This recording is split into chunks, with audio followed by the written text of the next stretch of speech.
me with a Monty Ryan and 2 high feet. Tell the streets. We back. That's a little hammer time right there, baby. Little hammer. I love it. Sitting immediately to my left, we got the good Sergeant Ledbetter back with us.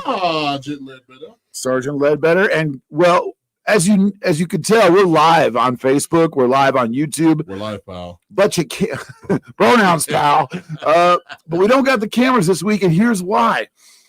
ESPN loves our show so much, and they love us so much.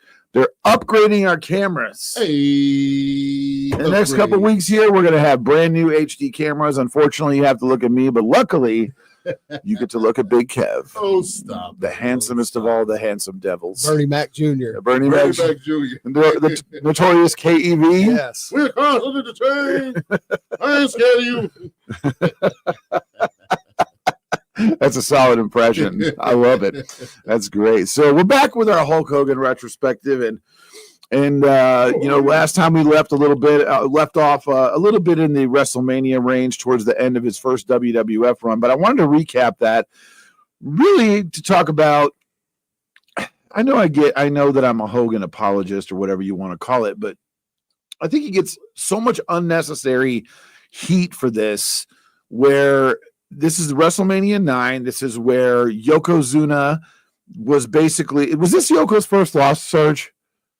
Well, I think this is his first. That's yeah, a great question. I think that was his first loss. I think you might be right. Yeah, because they brought him in, and I think one of the reasons Vince wanted to get another babyface hot after Hogan is because we talked before. In the territory system, WWF was referred to as New York, and New York was always a babyface territory.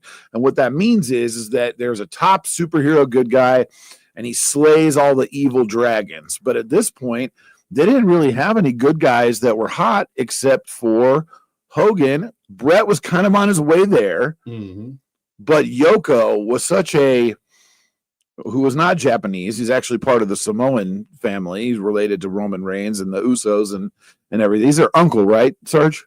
Yes. Yeah, he's their uncle, right? So, they're in the match. It's the main event's advertised that it's Brett versus Yoko. Mr. Fuji hits Brett in the face with the salt. Yoko pins Bret Hart.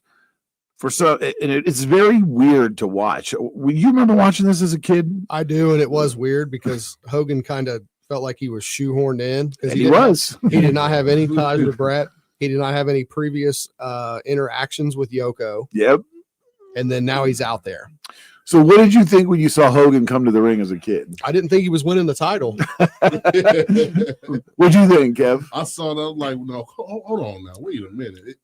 I know the show is over, but something don't seem right. I thought maybe he was going to tell the referee, hit him with the salt. Maybe the referee restarts the match. That's kind of what I was thinking. I got another little bit of trivia for y'all. Okay. So you remember when Mr. Fuji he made the match, and Bret Hart was telling Hogan, "Hey, go ahead." Did you see he was in the crowd in that shot? No. You remember? I do not remember. Think back to Men on a Mission. Oscar was out there. Wow. The rapper. Yeah. Yeah. Deep cut trivia by the notorious KEV. Why was he out there? He was just as a fan. I think that was his audition to be in the WWF. WrestleMania dark match, maybe. Wow. It might have been. But I think that was his audition to be in the WWF because Vince McMahon heard that he could rap. Yeah. So he was like, hey, go ahead, rap a little bit, and then that's how you get the job. Go ahead, pal. Let me hear what you got. Yeah, Bust a rhyme, pal. Bust a rhyme. So, it was unusual because here comes Hogan, and then Brett is like, go defeat Yokozuna. Hogan hesitates, gets in the ring, basically squashes Yoko. What is it, 60 seconds? And if you're Yokozuna, why would you agree to that match? I have no idea. Why would you agree? In won the belt. Why wouldn't you just roll out and tell Hogan to pound salt? No idea. Pound salt. There you go. That's there you go. Little cut, deep cut there. Like, man, I'm 500 pounds. I'm tired. I'm ready to eat. I'm bouncing if I'm Yoko. Exactly. Literally. Yeah. So Hogan goes in there and squashes him in 60 and wins the belt. But the reason why I go back to this is because people always say, oh, this is Hogan politicking, as if a wrestler backstage could go to Gorilla and be like, hey, Vince, I know this finish is Yoko winning. Can I just go out there and squash your top heel and win the belt? No, this was a calculated effort to sell the replay, because what had happened prior to this, it was either the week before or the week before that, Lennox Lewis faced Evander Holyfield. Evander Holyfield at the time he wasn't a tin can or anything like that to get beat up on, but Lennox Lewis was the heavy favorite to win that match. Yeah. And in the third, Holyfield knocks him clean out and becomes the new world heavyweight WBC boxing champion. With that, and you got to keep in mind, folks, there's no internet back then. So when people open up the paper and they see, oh, are you kidding me? There's this huge boxing upset in the middle of the ring. They all bought the replay of the pay-per-view. More people bought the replay than they did to watch the first fight. It was either the newspaper or you see it on SportsCenter. That's right. And so because they sold more pay-per-views on the replay, WWF made a calculated effort to say, we're advertising Brett and Yoko as the main, but in the paper, Hogan's walking out the champion. Yeah. What? Yeah. We got to order it on Monday night or Tuesday night. Right. Yeah. And watch it. And it worked to a certain degree. But honestly, this was the worst WrestleMania of them all, probably. Would you say you're the one you hate the most is the one with Lawrence Taylor, right? Yeah. That's the one you hate. What do you think do you think this was the worst WrestleMania overall? And do you think this contributed to it? Either, yeah, in the Hogan era, this is the worst one. Mm-hmm. They were coming off the steroid trial. Mm-hmm. The roster was depleted. We're going to talk about the steroid trial in a minute. Okay. Go ahead. Well, that's a nice little segue then. The star power was gone. Mm-hmm. If you look up and down the roster, guys were not positioned correctly. Mm-hmm. Mr. Perfect was a babyface. Lex Luger was a heel. Mm-hmm. Things were not positioned, in my opinion, where they needed to be. Mm-hmm.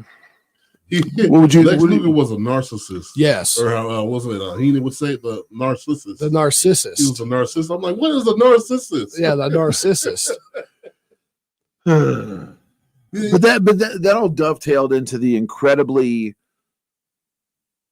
I mean, we got to talk about it a little bit, the World Bodybuilding Federation, because Lex was under contract for the first part of that year, so he couldn't wrestle, but they could show him as part of the WBF. So Vince McMahon tried to get Vince McMahon is a huge body guy. The male physique has always been something that Vince McMahon has been heavily into. I'm not saying that's whatever, but like every dude, and we'll get into the steroid trial in a minute here, but like the WBF, do you remember watching any of that? It was crazy. That guy like with a machine gun. And look at Gary Stridham. Yeah. he would like put guys over which Vince is probably the perfect guy to be. Great showman. Yeah, he's probably the perfect guy to be on commentary for them. Oh yeah, easily. Because their other guys wouldn't put it over like that. Yeah, you got guys, bodybuilders like moonwalking out to the stage and stuff like that. Like look at him moonwalk across the stage. And then he had the Ico Pro supplementation line. Yes. And that was did you ever try it? I did not. We were a little too young to try that. I was too young. A little too young, but I heard it was not great. But Vince has always tried to. Let's get into this for just a second. Do you guys think Vince McMahon hates pro wrestling? Yes. Yes, he does, because he tried to take away the saying pro wrestling. Mm-hmm. This is not pro wrestling; it's sports entertainment. What does that mean? He once on commentary told his commentators, do not call the moves out because they don't matter. The crowd sees the moves. They already know what they are. You tell the story. Tell the story. Now, as a kid, how I learned about professional wrestling was listening to Jim Ross call the matches. Yep. Deep arm drag by Ricky Steamboat. Look at him cinch the arm in, blah, blah, blah. Armbar takedown. Right. Hammerlock, putting that torque on the elbow, blah, blah, blah. Vince didn't want to hear any of that. And the hospital. But every time he tried to foray into something else, it just was like a total lemon. Like the only thing that I can remember him being somewhat successful at that was decent was like those first batch of WWE films. like the Condemned and Yes. See No Evil and The Rundown. The first one with Cena as the the Marine. The Marine, the Yeah. first one. Like those were very, very well done straight to video movies. Yeah. Like that's nothing you'd see in the theater, but if it's 11 o'clock at night and you're watching USA and you got a pizza and some Red Pop, yeah, I'll watch this. Yeah, exactly. Like, 12 rounds is good. 12 rounds, that was Yeah. good. They started to get a little momentum and then they got really bad. The Chaperone. The Chaperone yeah. and stuff like that. That was bad, but the Big Show sitcom, I don't think did it. That wasn't WWE. That was actually kind of good. The one on I love Netflix. that. On Netflix. Yeah. That wasn't bad. Yeah. What was that? I talked to him about that, the Big Show. Yeah. I talked, and he said that it would have kept going, but they could not. Every time they'd start to record, it was during COVID, Yeah. and it would get shut down. That sucks. Yeah. Because I can see that. But like, and that's awful because it actually was a pretty good show, I like that. if I remember. Is it Behind Enemy Lines? With, Behind, Mr. Kennedy? yeah, because he bought the Behind Enemy Lines franchise, Yes, right? he did, Because yeah. it was Owen Wilson at first, right? Mhm. And then they bought the Behind Enemy Lines, and it was like the Miz. Well, the first WWF studio movie technically was No Holds Barred. Yes. If we want to tie this back to Hogan, that's how big of a star he was. Yeah. He helped launch WWF films. Did that movie? I mean, we got to do some side research, I guess. But like, did that make any money, or was it a lemon at the box office? I think it made money by the time it was done. all my Yeah. friends loved it because it was a movie made for like 11-year-old boys. Yeah. And it- Professional movie buffs don't like it because they say the acting's bad, but I think that's what kind of made it good. It was And right. the story was strong. Mm-hmm. When he busted out of the top of that limo Yeah. and flying through the air like a superhero, Right. like 11-year-old me loved it, but I watch it now and I'm just like, That was the poster. Do you remember the Yeah. poster? He Yeah. was standing on the limo. Yep. I it need was get weird that to see him in post the- on Amazon or something. We like it blue because and we're white. wrestling fans Right. too, obviously. So there's a little bit of bias. But if you took that in a vacuum and just looked at that story, that could be relatable to any era. Easy. Yes. Especially with UFC. It would have been like a Yes. perfect tie-in for that if they wanted to reboot it, quote unquote. But like Hogan just didn't really go anywhere after that. You know what I mean? Like it was he goes to Japan and then what happens, Sarge? So he had them before the King of the Ring. Are we at the King of the Ring yet? Or are we still talking Mania 9? He's the champion. Well, we're past now. Mania 9. Okay, he's and the we're on champ. our way to King of the Ring. So he goes to Japan for a one-off. And he does a match against Muta because him and Muta were tight. They worked a lot together over the years. And it was a non-title match. He beats Muta, and then he sits there at the press conference with the belt, the WWF, the Winged Eagle sitting there, and he calls it a toy. And then says the real match, he wants Mr. Inoki in a rematch because they've wrestled and teamed. And But isn't at this basically, point Inoki like 60 years old or something? probably, but Right you around know there, that's yeah. like a huge thing still. Yeah, He's not that old because he wrestles Regal at that Clash of the Champions. that's true. So now Vince is probably watching that and he's probably just swinging at the air Mhm. because he's expecting Hulk to sit there and talk about how great this title is. He put it Mhm. up on the podium and he just buries it. Yep. So what did Vince do? All right, pal, you're going to drop the title. All right, pal. Yeah. And where does he drop the title? We got to go to break. Where'd you drop the title? Where did he drop the title? Dayton, Ohio. Dayton, Ohio. All right, we're gonna go to break. We come back. We're gonna talk about maybe a little Hogan fatigue. We'll see in a little bit. KTH Parts Industries in St. Paris is hiring production associates, including press operators, overhead crane operators, and forklift operators. Do you have this special skill set? Apply today and improve your income to earn an increased wage of $21.66 per hour. KTH offers excellent benefits, including medical, dental, and 401k. KTH is a short drive from Bellefonte, Troy, Piqua, and Urbana. So upgrade your career today and be valued by a company that cares about you. Apply online at kth.net, an equal opportunity employer. If your end of summer plans don't include a trip to Macy's, then you're missing out because our Labor Day sale has huge savings to wrap up the season in style, like dresses from Karl Lagerfeld and INC, 100 and under. Plus, just what you need for fall, like Levi's for your whole crew, 30 to 40% off. It's also the best time to update your home with our lowest prices of the season on furniture, mattresses, and more. Hurry in. Macy's Labor Day sale is going on now. Savings off already reduced prices. Exclusions apply. Hot rods, muscle cars, classic cars and trucks you gotta see. Cars and Parts Swap Meet and Car Show this Friday and Saturday at the Clark County Fairgrounds in Springfield, Ohio. You'll see hundreds of vendors, cars for sale, and show cars. Discover hard-to-find classic parts and all kinds of cool stuff for your car or truck, and avoid shipping costs. Call 937-376-0111 or visit ohioswapmeet.com. Cars and Parts Swap Meet and Car Show for the family. Progressive's teen driver discount could lower the cost of insurance for your teenager and save you some money. And then you can still spend money on them.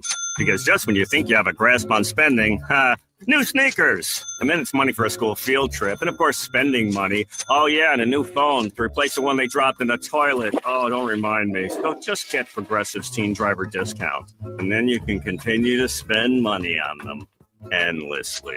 Progressive Casualty Insurance Company and affiliates. Discount not available in all states and subject to terms and conditions. Why choose a Sleep Number smart bed? Can I make my site softer? Can I make my site firmer? Can we sleep cooler?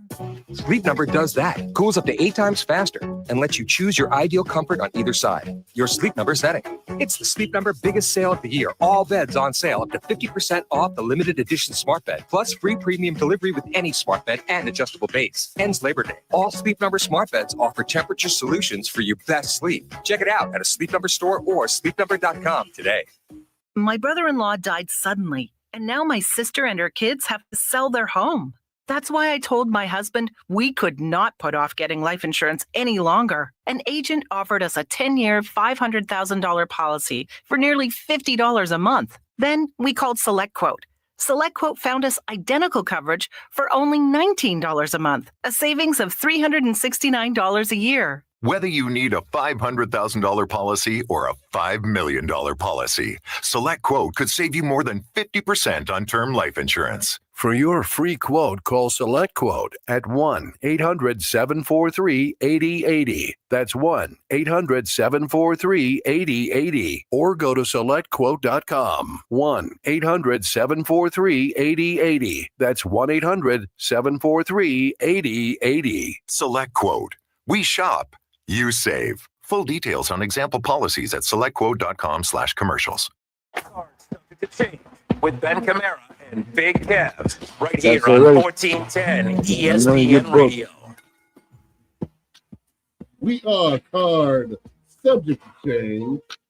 I'm Big Kev. He's Ben Kimera. He's Sergeant Ledbetter. And we are sponsored by Certs Mints. Certs, yeah. Yeah. Certs, those are pretty effective. They sold like crazy. Uh-huh. And then, it's kind of like, I don't know if they still have, do you remember the Listerine gel strips? Yeah. Those were very popular. I think they might still have something like that. Maybe. They're pretty good. I think, but yeah, them Certs Mints, them bad boys, they packed a punch. Yeah. They did pack a punch. You're not wrong. Kept you kissing pretty. Probably legal ingredients. That's probably why they're gone. This is true. Because I think you could drop them in the toilet and kill all the germs in the toilet too. Really? I think so. Probably. They putting the Mentos in the Coke. Yeah. Explode, turn into a gun. Explosion. All right, we got to talk about steroids, folks. Oh, ready to talk about vitamin S?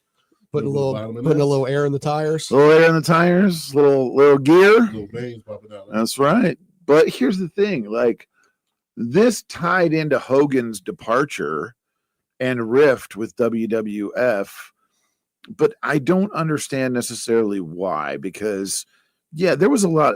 First, let's talk about the steroid culture. Mm-hmm. Like we talked about in the previous segment, Vince has always been a body guy.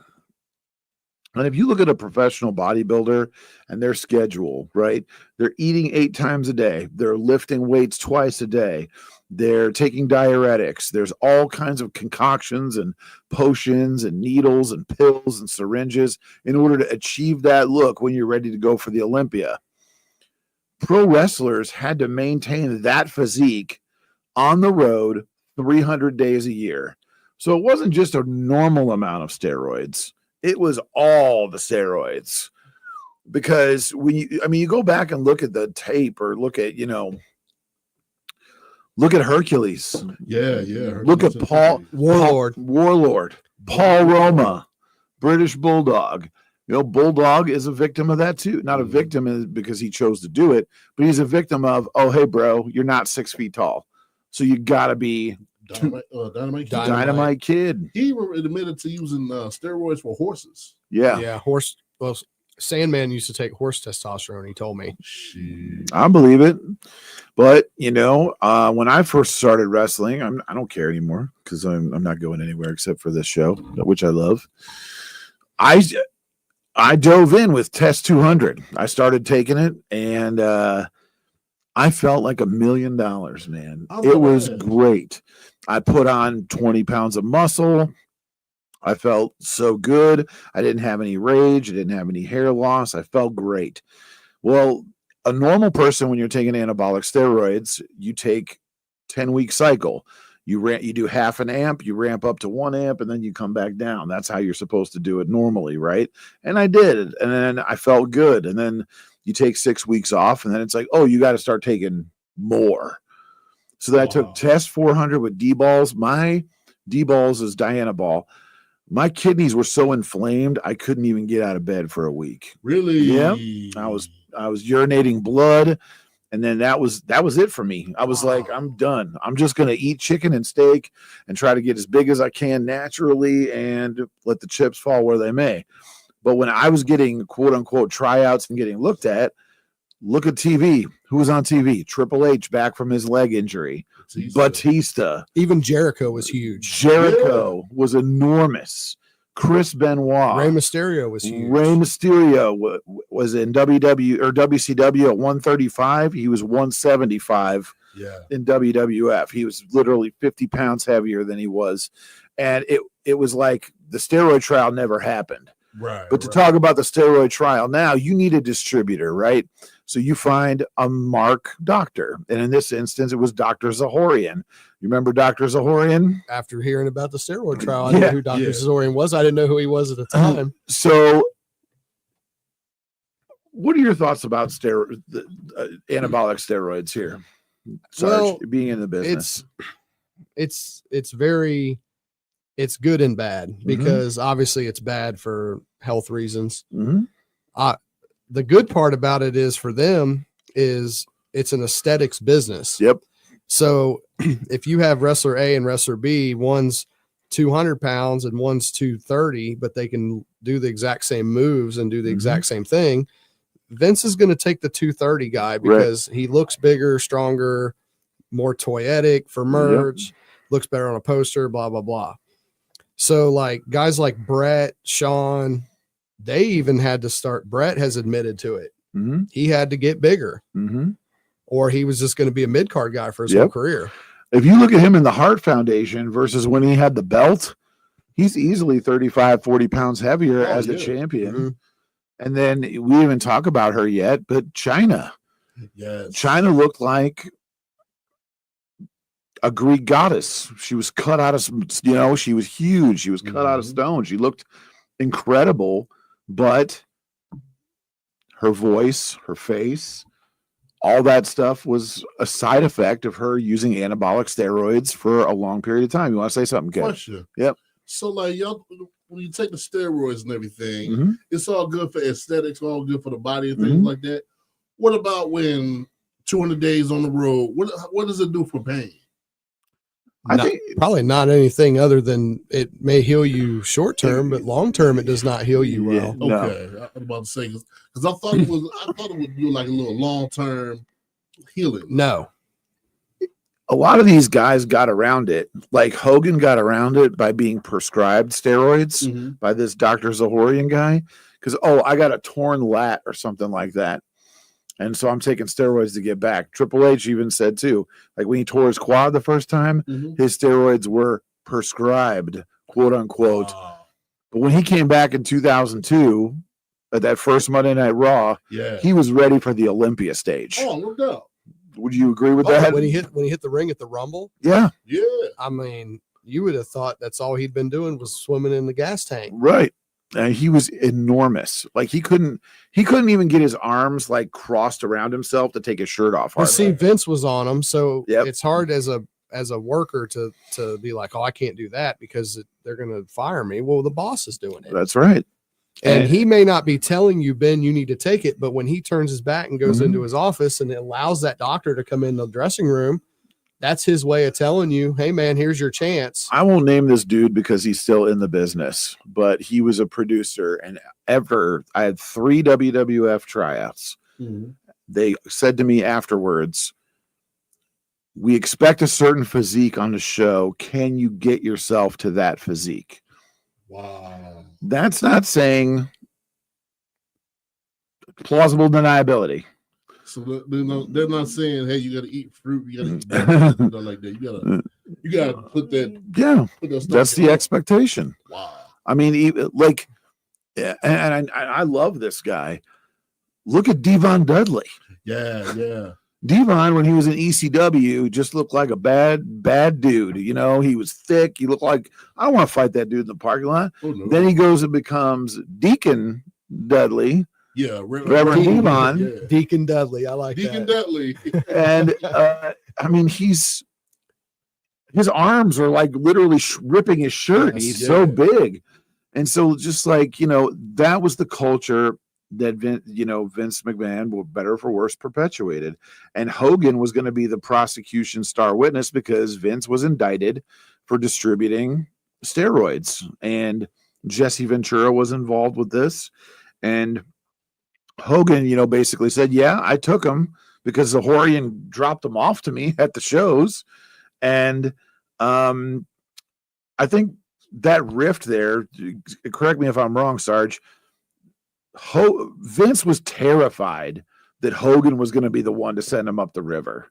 Right. And that created that big rift there, right? Well, remember Billy Graham was involved in the Yes. in the trials too. Mhm. And he claimed that he injected Hulk Yeah. with steroids.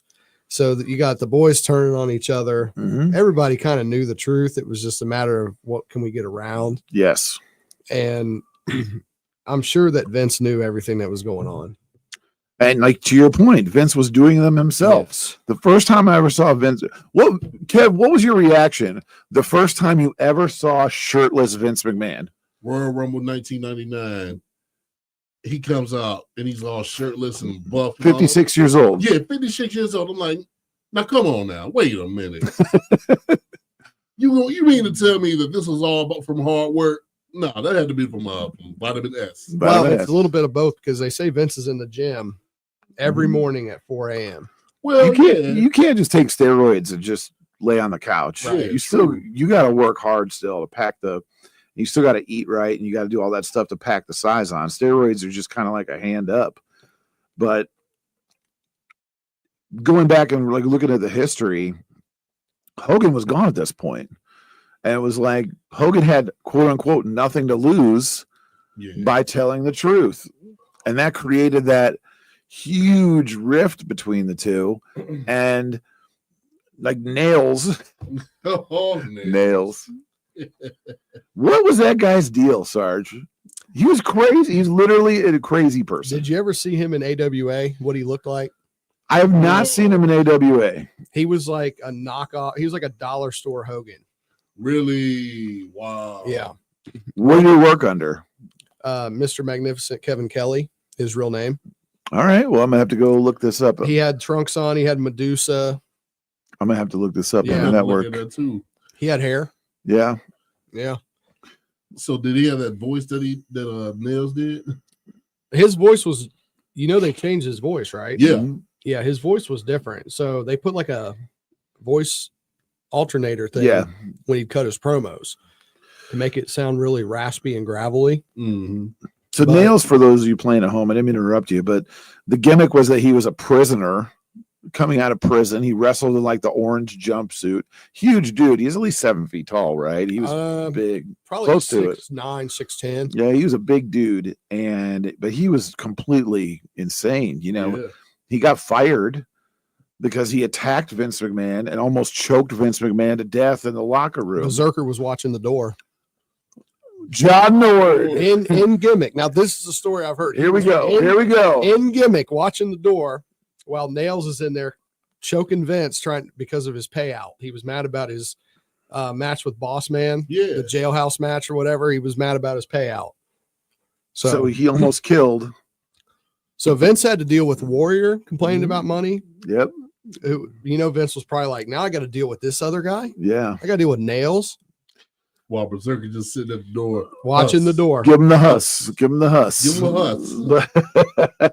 But and basically, Vince was eventually acquitted specifically because Nails was a crazy person. And Nails, for whatever reason, Hogan actually defended Vince with his testimony. And I think that alleviated a lot of pressure and kept the door open for Hogan's return. Here we go. So also one thing I just remembered about this Nails thing. Did you know what he said to the judge to get out of assaulting Vince? Didn't he say he hated him or something? No, he said Vince tried to sexually assault him. He did say that. Yeah. He said he tried to turn it around. He made it up. He completely made it up. And this too, I know exactly why he did it, because this was around the time of the Ring Boy scandal. Yes. Yeah. And with the Ring Boy scandal, which folks we'll probably even talk about that in another episode because it deserves its own episode. But there was a lot of accusations. There was a ring announcer from WWF, terrible human being, would prey upon young men, but he was a WWE independent contractor, and WWE got in a lot of trouble for this guy's behavior, but we'll get into that later on. But yeah, that makes sense, because with all that stink of the Ring Boy scandal, that's the obvious go-to. But I knew Nails blew the testimony on the stand because he said he hated Vince and wanted to kill him. And that's how Vince got acquitted. But isn't that just like dumb luck? Oh, easily. Because I mean, that place. Do you remember Vince's brilliant move he did at court? Remember, he had just gotten a car accident. The neck brace he had in just court. gotten a car accident like the day before.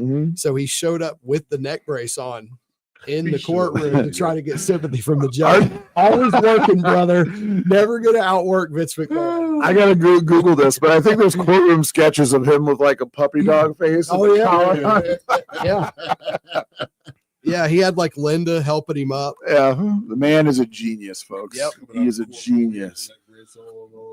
But like, with this whole thing and it's happened to Vince multiple times over the years, and it's happening to him right now. At some point, when you flout the law or you treat people bad or you take advantage of others, the rent's due, right? The check is due. And this is one of those times he was able to dodge the bullet. But the reason why this ties back into Hogan, because I think when all this happened, this is when they started pushing Brett, but all those guys got off the gas. All of them did. So they went from being action figures and Greek gods to just like above average athletes. Except Sean. Sean could get away with whatever he wanted. Sean did whatever he wanted. That was Vince's boy.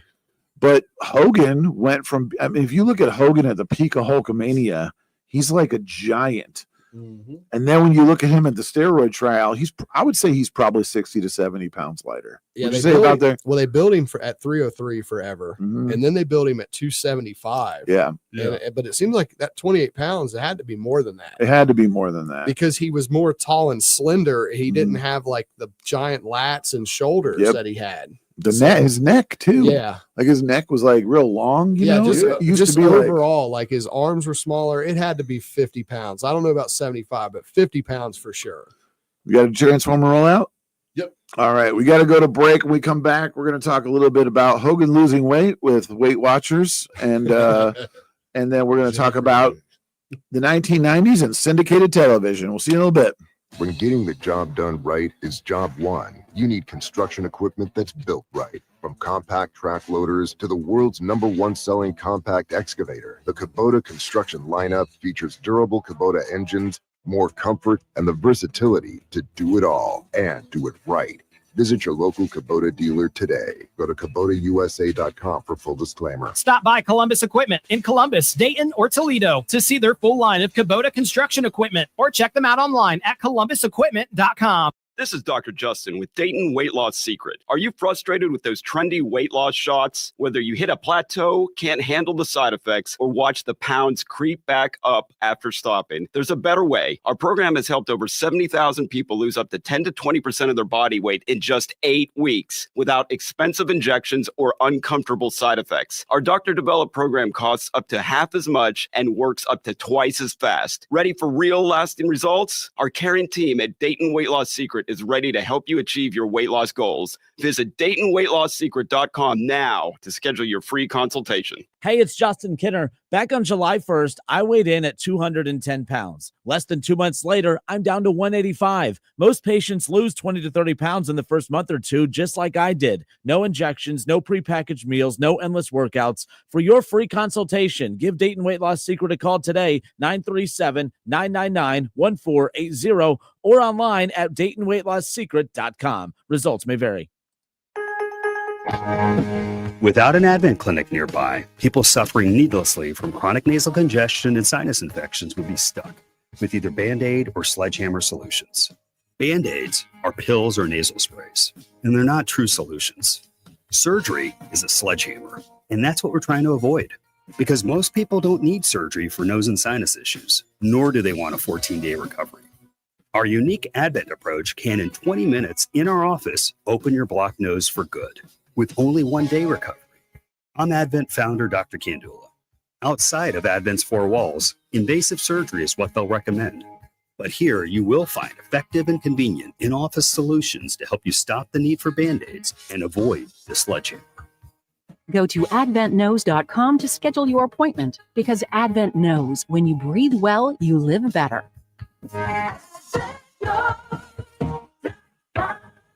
Most insurance accepted. Hi, this is Michael, your service manager at Dave Arbogast Buick GMC in Troy, Ohio. I am inviting you to give us an opportunity to earn your business. We have expanded our hours to better meet your needs. We are now open until 6 p.m. during the week and 8 a.m. until 2 p.m. on Saturdays. We service all makes and models. We offer convenient shuttle service as well as pickup and delivery. Please visit us on the web at arbogastbuickgmc.com or in person. Exit 69 on I-75. Look for the giant American flag. I hope to see you soon. NTPA Championship Pulling All-Star Invitational is back with a new point playoff twist. The 38th annual Enderley Pull-Off returns to the Champaign County Fairgrounds in Urbana. Saturday, September 13th at 5 p.m. 2 pulling tracks, 25 divisions, 109 competitors qualifying. Tractors, trucks, minis, and semis will all be there, vying for their share of over $110,000. NTPA Grand National Pulling Action will begin the show with championships on the line, with points yet to be earned. The 2025 NTPA champions will be crowned at the Enderley. Then NTPA's best of the best from the NTPA regional level will go head-to-head to conclude the famed Enderley Pull-Off. Purchase discount tickets for $25, which saves $5 off day of show admission. Ticket outlets include local O'Reilly Auto Parts store locations, Farmers Equipment in Urbana, Farmer's Daughter Restaurant in Urbana, and Dave Kale Chevrolet in Mechanicsburg, part of the Miami Valley Chevy dealers. Children under 10 are free. See the machines up close with open pit area with ticket. The Enderley Pull-Off, Saturday, September 13th at the Champaign County Fairgrounds, Urbana. NTPA season playoff finale. Go to allstarpoll.com for more. That's allstarpoll.com. This Labor Day at Lowe's, shop member-only doorbuster deals for a limited time. Save $50 on an Ego string trimmer, now $169. Plus, get 50% off select Holland pavers. Not a rewards member? Sign up for free today. But hurry, Labor Day doorbuster deals won't last long. Lowe's, we help, you save. Valid through 9/1 while supplies last. Program subject to terms and conditions. Details at lowes.com/terms. Subject to change. Why choose a Sleep Number smart bed? Can I make my site softer? Can I make my site firmer? Can we sleep cooler? Sleep Number does that. Cools up to 8 times faster and lets you choose your ideal comfort on either side. Your Sleep Number setting. It's the Sleep Number biggest sale of the year. All beds on sale, up to 50% off the limited edition smart bed, plus free premium delivery with any smart bed and adjustable base. Ends Labor Day. All Sleep Number smart beds offer temperature solutions for your best sleep. Check it out at a Sleep Number store or sleepnumber.com today. To change with Ben Kimera and Big Kev right here on 1410 ESPN Radio. We are card subject to change. And we are sponsored by Almond M&M's. Almond M&M's? Almond M&M's. I don't know that That sounds made up. You know what? I thought it was made up too. I saw the packaging and I'm like, oh, Almond M&M's. I bet that's really good. I'll tell you what. I tried it a long time ago. It was pretty good. Mm-hmm.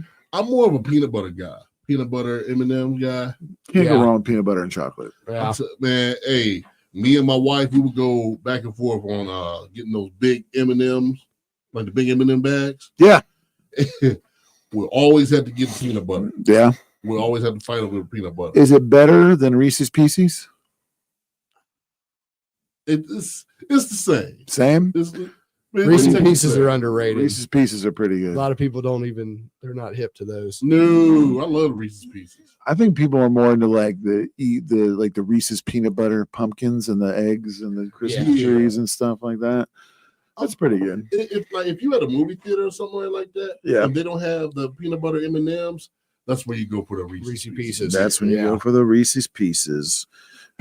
Comment on our Facebook page, folks. Let us know. Peanut butter M&Ms or Reese's Pieces. We must know the answer. Or regular M&Ms. Or regular M&Ms. If you're not liking the peanut butter. Regular ones. Yeah, it's true. All right. Now, Hogan at this point is out of wrestling, and he wants to be a Hollywood actor, and he's dabbled. Kev, what do you think about Santa with muscles? That was kind of creepy. Yeah? What's creepy about it? And you know who it was, too. But you just looking at it, it's like, whoa, come on. Creepy. What's Yeah, it was weird. It was super weird. What was your favorite? You can't say no holds barred. Okay? Can't say no holds barred. What do you think the best Hogan movie was? I know my pick. I might get flack with this one, but Mr. Nanny. Mr. Nanny? No, that's a good one. Mine also. That's yours, Mr. Yeah. It was funny. It's funny for kids. It's a great family movie. I was about 10 at the time, so yeah. The one that I thought that was the missed opportunity, such a great cast and a cool story, was Suburban Commando. Right. Yeah. Like Christopher Lloyd, Shelley Duvall, who's the main bad guy? I know the Intergalactic Bounty Hunters was Undertaker and the guy from The Sopranos, but who was there was the main villain. I don't know. I'll get back to it. But if they would have put a little more money and effort into that, I think they could have franchised that one out because it was a good idea. You know what I mean? Made it a good video game. It would have made a great video game. And speaking of video games, Hogan's big acting piece was 3 straight-to-video movies called Thunder in Paradise 1, 2, and 3, which turned into a syndicated TV show. And syndication was important because, again, this is back when this is 30 years ago, so streaming did not exist. However, it was similar to now where you went from having CBS, NBC, Fox, ABC, to now you had 500 stations. Yeah. And you needed content. And the 90s at that point was known for syndicated television programs. In fact, Star Trek The Next Generation was a syndicated program. All of those were. Xena Warrior Princess, classic TV show, that was syndicated. Hercules. What are some other good ones you guys remember? Baywatch. Yeah, we were just talking about that during the break. Baywatch was huge. So they would make these TV shows, and cable companies would bid and buy the show and buy the rights to air the show. And Thunder in Paradise was kind of like that. Were you a big Baywatch fan, Kev? I was a Baywatch fan. Yeah? Being a kid, Yeah? being like, what was it, about 10, 13 or something like that? Yeah. So it was right about the time you got interested in girls. Yeah, right about that time. That's when Baywatch showed I up. thought that's what ECW was for. That's what ECW was for. We're wrestling super freaks, so we're not big on the Baywatch tip or whatever. But Well, I was about to say, before ECW came around, I was about 6th grade when I started watching wrestling. And then, being around girls and stuff like that, that's what I was into. And then Baywatch? No, ECW. Oh, girls. Okay. I guess they're all right. Yeah, all right. Yes, skirt chasing at an early age. Well, Baywatch was just a wild show. I mean, it kind of, that's what that show was. It's like someone got bit by a shark and they came in and swam and saved him. And then they did a 35-minute montage of Pamela Anderson running in slow motion on the beach. But that's considered a classic TV show. It made a bunch of money. Thunder in Paradise was a show just like that. It was a show that was like the Temu version of Knight Rider. Yeah, because they had boats. Yeah. I see that. Hogan and his buddy were former Navy SEALs who became mercenaries who lived on a small island in the Keys, and they had a crime-solving boat. I can see that. That's crazy. And it was only on for 1 season, but it actually got some not good reviews, but people kind of liked it. You know what I mean? Like, They piggybacked off Baywatch. It was the Baywatch and Knight Rider put together. Right. We got machine guns and a crime-solving boat and explosions. And But then Hulk there's Hogan. Hulk Hogan. There's a bunch of girls on the beach. There were a lot of wrestlers on the show too. Jimmy Hart was a regular. Jim the Anvil Neidhart was a regular, and Flair was somewhat of a regular. And then it developed that show developed into the syndication, and then it got a video game, and then all of a sudden it was canceled. And the reason I did some research into why it was canceled, because it was pretty well received. It was just too expensive. I can see that. They were exploding boats like on every episode and stuff. So like it just got to be too much. But it's worth it if you guys can see it. But here's the happy coincidence. Kev, what studio did they film Thunder in Paradise next to? WCW, TNT. WCW on the Turner Network. And WCW and pro wrestling was ripe, ready-made for cable television. Why is that? So they were at MGM Grand, right? Well, or were they Universal? It was MGM/Disney. Okay. Because Disney hadn't really developed its studio yet, so they were kind of sharing. So they had the studio that had the game show that's why they had the revolving circular ring platform. Yes. And they told Bischoff, if you want to change that out to record, it costs it was like $100,000 or something if they wanted to get rid of that and then reset it back up. So Bischoff said, screw it, just leave it. Yeah. That's why they had the rotating ring. That was such a cool concept. What did you think of the rotating ring, Kev? I like the rotating ring. It was neat. It was different. I was about to say, wouldn't it be kind of messed up if you get up in the ring and you start turning and forget all your moves and stuff like that? Well, luckily, the matches were never that long. The matches weren't long. But then at the same time, like they stopped it when you would start the match. But you're right. When they were standing in the ring, they'd spin. I could see it throwing you off. You're right. Yeah, well, throw me off. It was weird, but like wrestling at this point was like in the toilet. It did not know what it wanted to be. 94. It was not good. Sports entertainment. Did it want to be a sport? Did it want to be a spectacle? Well, this was the time with all the occupational gimmicks. Yes. Yeah. Like about to start out too. the Goon, the Repo Man. They wanted everybody to have a job. Mantar, Bastion Booger, Bill Hopper, Duke, the Dumpster Drozy, all those guys. Like, and it was just none of it resonated with the audience because it was so corny. Barry Darso's fantastic. Yes. Performer, Crusher, Khrushchev, Demolition Smash, and then they give him a domino mask and cut all his hair off. Yeah, and make him the Repo Man. What did you think of the Repo Man? So the story of the Repo Man, Vince had told him that Repo Man was going to eventually be a very big baby face. How? I don't know. I'm trying to picture that. I want to ask. I've been on shows with Smash, and I wanted to ask him, please sell me on why Repo Man is going to be a top baby face, because I don't see how.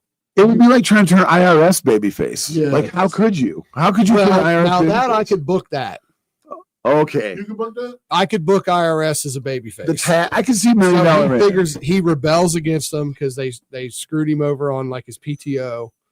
And now he's helping people commit tax fraud. He's helping people. Right. So that I could see, and everybody can relate to that. Everybody wants to get behind that, right? Okay, Screw the yeah. government out of money. I can't see Repo Man being a good guy. Unless he's like Crime Time, where he was going around stealing people's stuff and then selling it, which that was pretty entertaining, Kev. Stealing from the rich to give to the poor. And that maybe was going to be what his thing was. Repo Man's doing Make-A-Wish. It could be. Does he go down the hall to the rich kid in the suite and steal like his plate of food because he's got good insurance, and then he takes it down the hall to the kid with the bad insurance? And that would be a very elaborate vignette. Well, I'm here for it. Vince would love it. I'm here for it. He got through the mask on with it too. Right. So Hogan would do interviews here at this time where he said he missed wrestling, but like, I think Ted Turner obviously loved wrestling, but he needed content, right? Yeah. He needed content for TNT, he And needed stars. content for He needed TBS, stars. and he needed stars because there were guys, and I know people are going to laugh at me from if they remember this. They had guys with potential, but they just didn't get it. Like High Voltage, Rage and Chaos. Those guys looked incredible. And they were actually decent as a team. They just didn't have, there was something missing. Charisma. They I don't were know no what it was. disorderly conduct, Right. But I mean, come on. Anybody can do. But you're right, because at the time it was just like, okay, we got a bunch of young dudes, and we got the Four Horsemen, and never the Twain shall meet. This is the Shockmaster. You had Sting, but like you took him for granted because you knew you had Sting, right? And you knew you had Flair. Those were like your guys, and then but you needed something else. Vader, and it had to be an ex-WWE guy, yes, or F guy. It had to be. Yeah, because they're actual stars. Who else do you guys think from WWF could have like gone over to WCW? Let's take the big names out of it, like because I automatically think of like Big Boss Man, Brett. I mean, yeah, Brett, but like I think of Big Boss Man, and they made him do that Guardian Angels gimmick, and that was kind of he was the boss, and then they got sued, so he had to go to Guardian Angel. And that was kind of a, I don't know.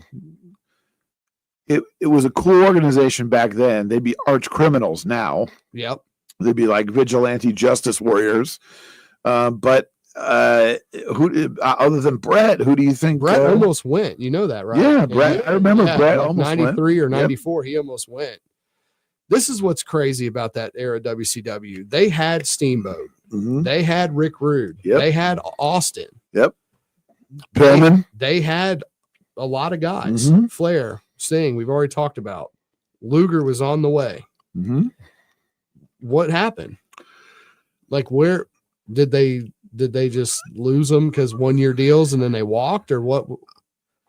I think. What do you think? I'll let you go first. I don't want to talk. I think what happened was they knew what was about to come about with the NWO, and somebody knew that the NWO was going to blow up, so they just kept everything kind of like on the level.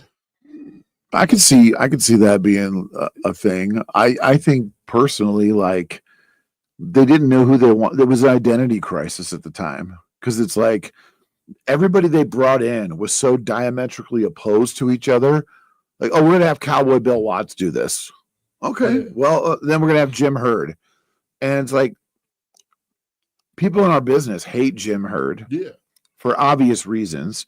He tried to turn Ric Flair into Spartacus because Ted owned Spartacus. Right. He tried to do all this corporate stuff, but people are forgetting, or not acknowledging at least, Jim Herd was a fantastic CEO.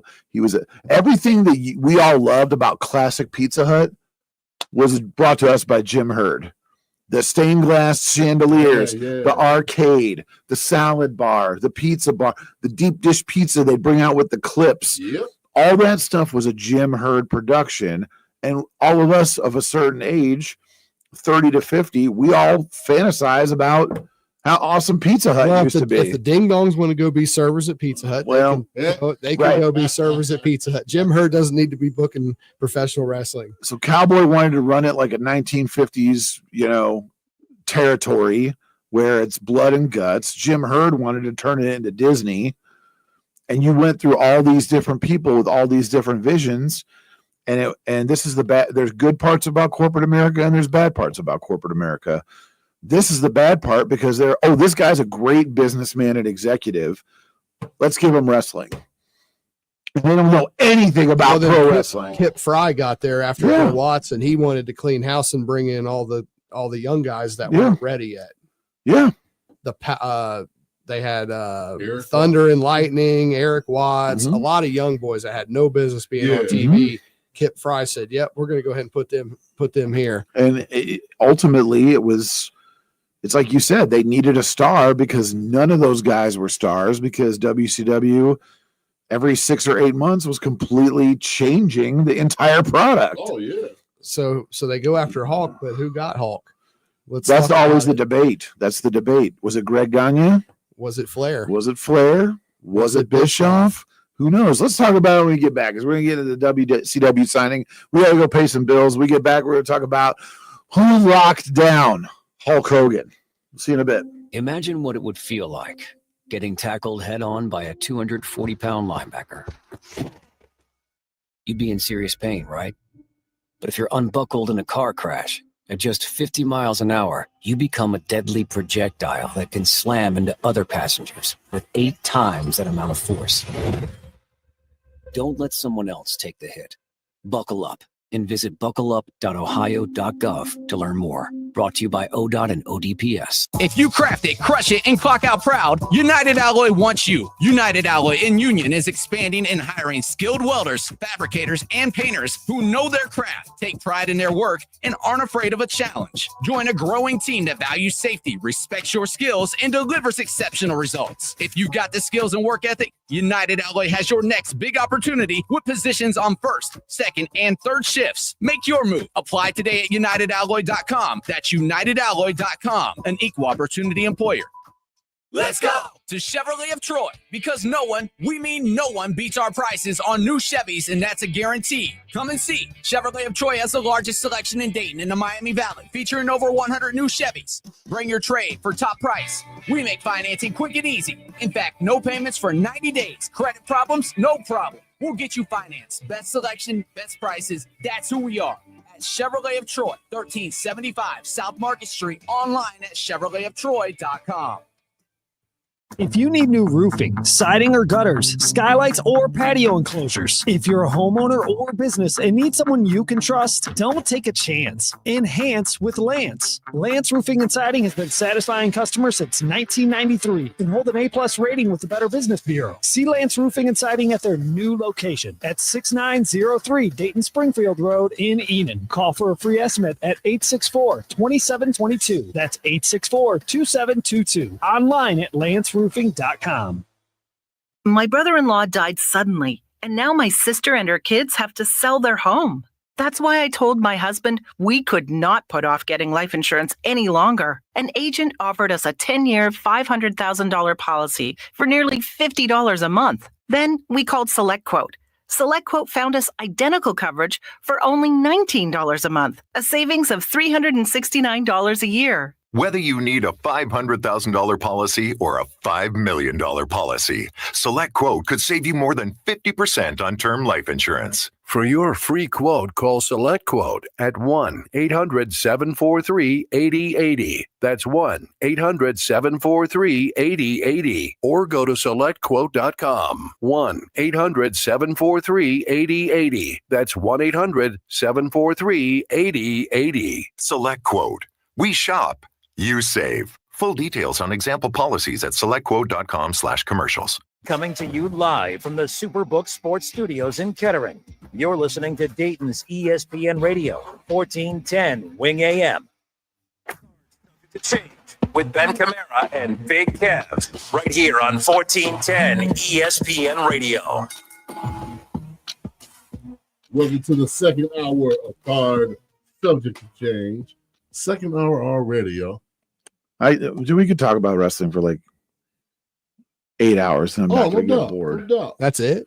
I might have to take it. Look, I'm 58 years old. I'll be 50. I'll be 59 next month. Man, like I can't do it anymore. It's 8 hours. Can't be doing it. How apropos that we're talking about Hulk Hogan in this whole retrospective thing right here, man, because this next sponsor, you've seen him in the NWO t-shirt and what we have right now, Jinko jeans. Wow. I see Hogan out there. He's got the flannel, he's got the ski cap, the Jinko jeans, and the white Dennis Rodman, like I don't know how to say it. They're women's sunglasses. Yes. The white frames. Yes. It looks like your grandfather, like, how do you do, fellow kids? You know, Conan approved the outfit. Conan That's approved. all that matters. That's all that matters. You're right. So we're back to Hogan. This is an eternal. This is like the OJ trial. Oh man. No, it's better than that. I was about to say, Who when that happened? Who locked down Hulk Hogan? Greg Gagne says it's him. Bischoff says it's him. Flair says it's him. I think it's a hodgepodge of all of them because Thunder in Paradise was literally filmed right next to where WCW Saturday Night was filmed. Can I timeline it out to how I think, you know how I like to theorize on this stuff. I think Bischoff his job was on the line and he knew he needed Hulk. Flair said, well, I see Hulk every day. I'll go over and talk to him. Mm-hmm. Well, I think Flair went over and maybe pitched in his ear a little bit. Yeah. And maybe nothing happened. And then I think Bischoff said, I need to talk to Hulk. And that's when Greg Gagne, who was working as a producer, said, well, I can get a hold of Hulk. Yeah. Gave him his number. Bischoff called Hulk, and then they set up a meeting face to face. And then that's when Bischoff got the deal done. So might have been a little bit of everybody. Yeah. But Brad Siegel, who was the president of Turner, right underneath Ted. Yep. He had to approve it. And then Ted, of course, had to approve the money because they were going to spend some cheddar. You know, Hulk Hogan's not like signing the Brooklyn Brawler. Right, exactly. Yeah. And what's interesting about that too is because, you know, and we'll talk about this here in a little bit, but this is the first contract, really, the first serious, not the first contract, like the very first one. This is the first contract for a star that's fully guaranteed and laid out, because before that, we talked last week, when they would pay these guys out, you would handshake Vince McMahon and your contract was $1. And you got your booking sheet and you went and wrestled on a show, and then you got a piece of the gate. You got a piece of that pie.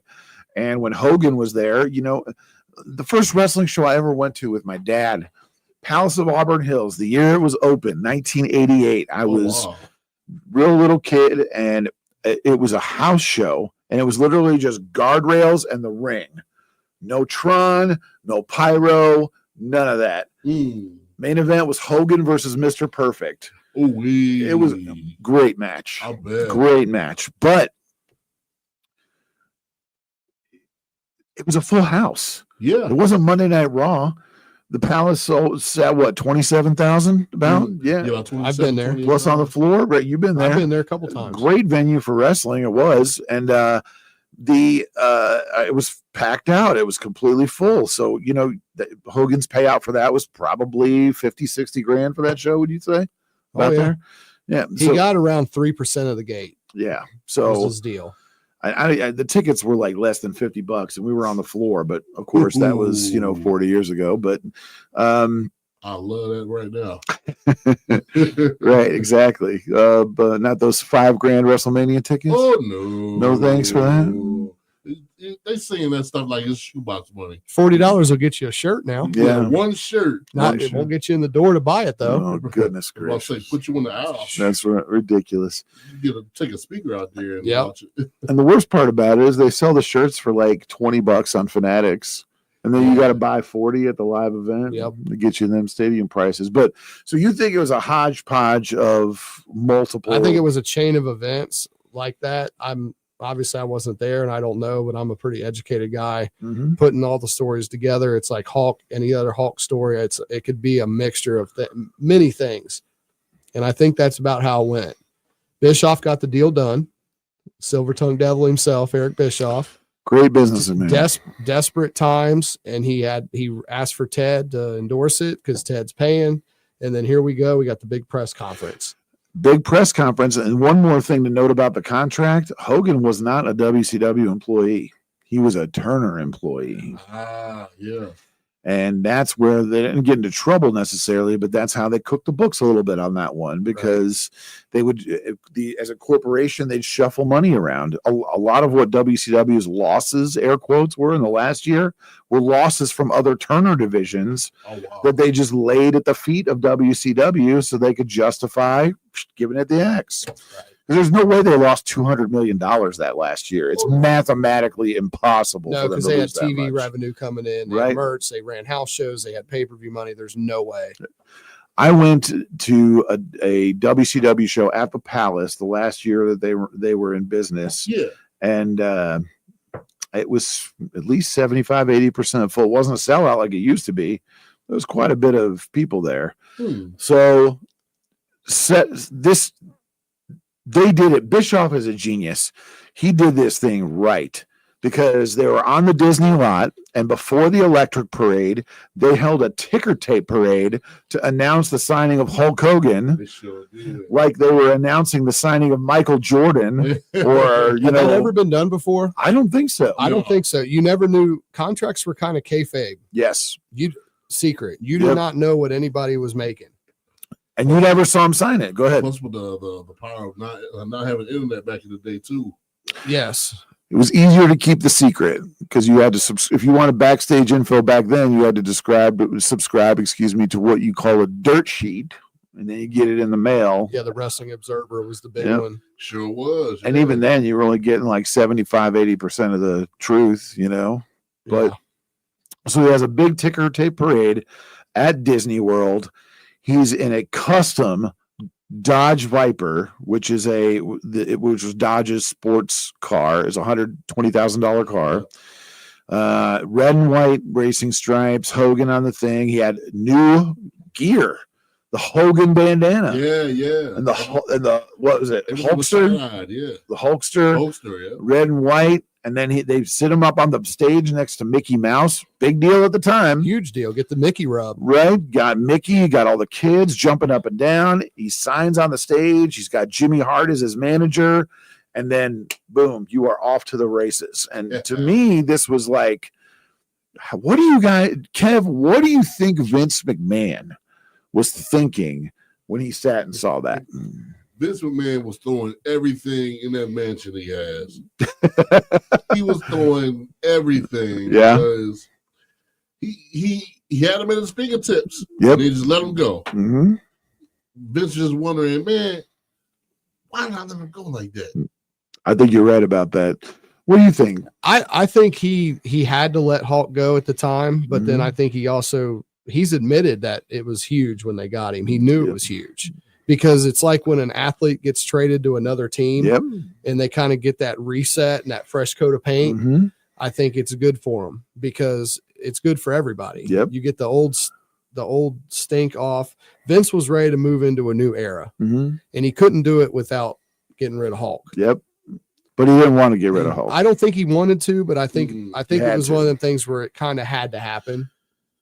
You're right. And then they put Flair instantly as a champion, and now he's instantly going to work Hogan in the first match at Bash of the Beach. Yeah, we're going to definitely get into that. But I think this was the beginning of, people always say, oh, it's Luger coming down. I think this was it. This was the moment where Vince had to be watching this and be like, uh-oh. You know what I mean? Because everything they were doing over there was like, the cartoons, the occupational gimmicks, all this. Now you've got Hulk Hogan over in WCW with Ric Flair.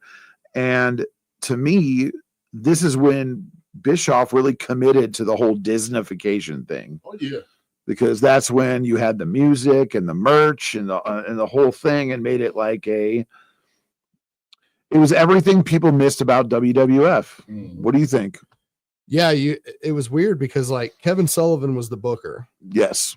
And producer of the show, folks. You would not think that him and Hulk would have got along at all. But they actually did. But I think Hulk, when he first got there, I think he was very insecure about what he could still bring to the table. I think after kind of seeing himself fade, he doubted his drawing power. He knew he was a star. Fade, lose weight, change everything about himself. Yeah. And working in front of new fans on new networks with new opponents.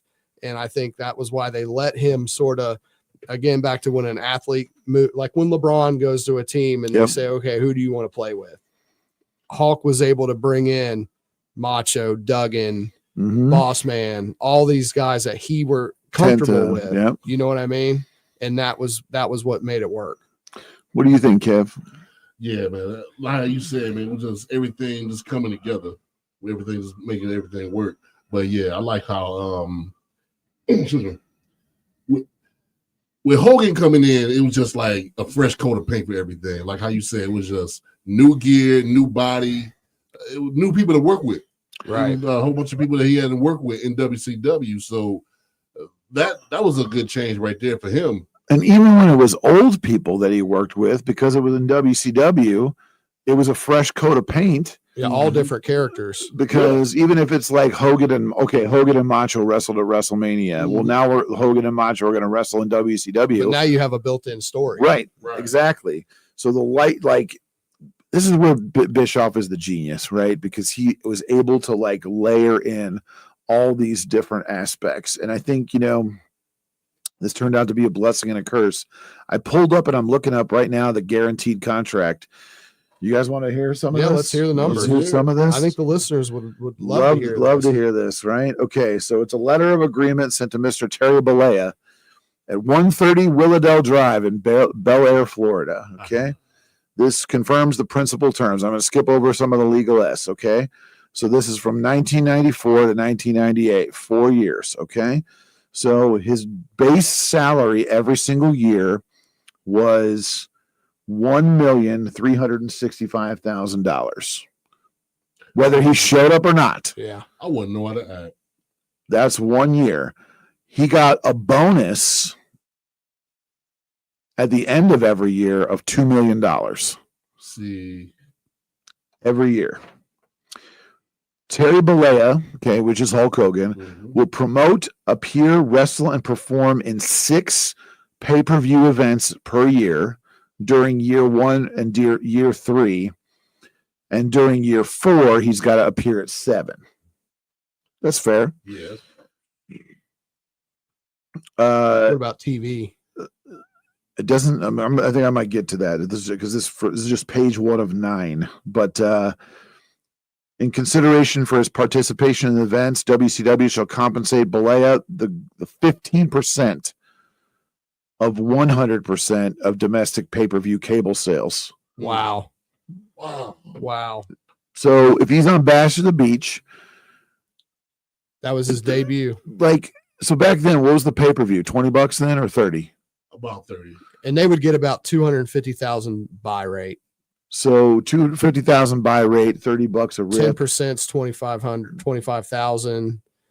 You said 15%, so Yeah. $37.50 on a $250,000 pay-per-view gate. Nice little Nice little bump there. bumpski. Nice little bump there. Yeah.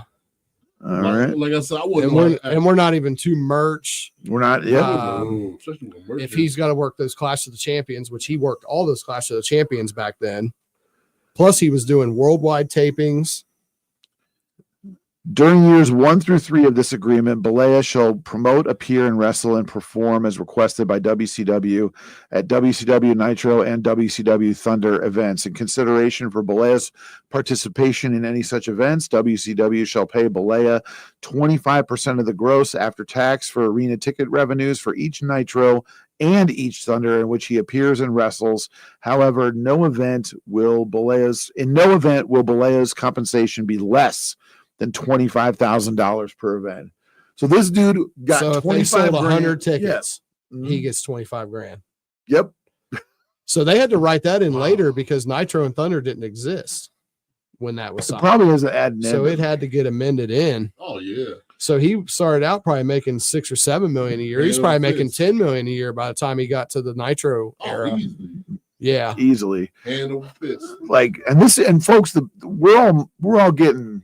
There's some parts here that aren't guaranteed in the sense of if he didn't show up, he's not going to get a piece of these gates or whatever.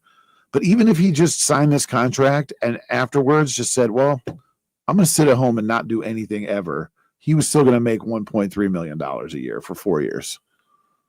Like I said, Yeah, because they could at that point they could slap his name on everything. Yep. And just Mhm. false advertise he's going to be there. And then he doesn't have to show up and do anything.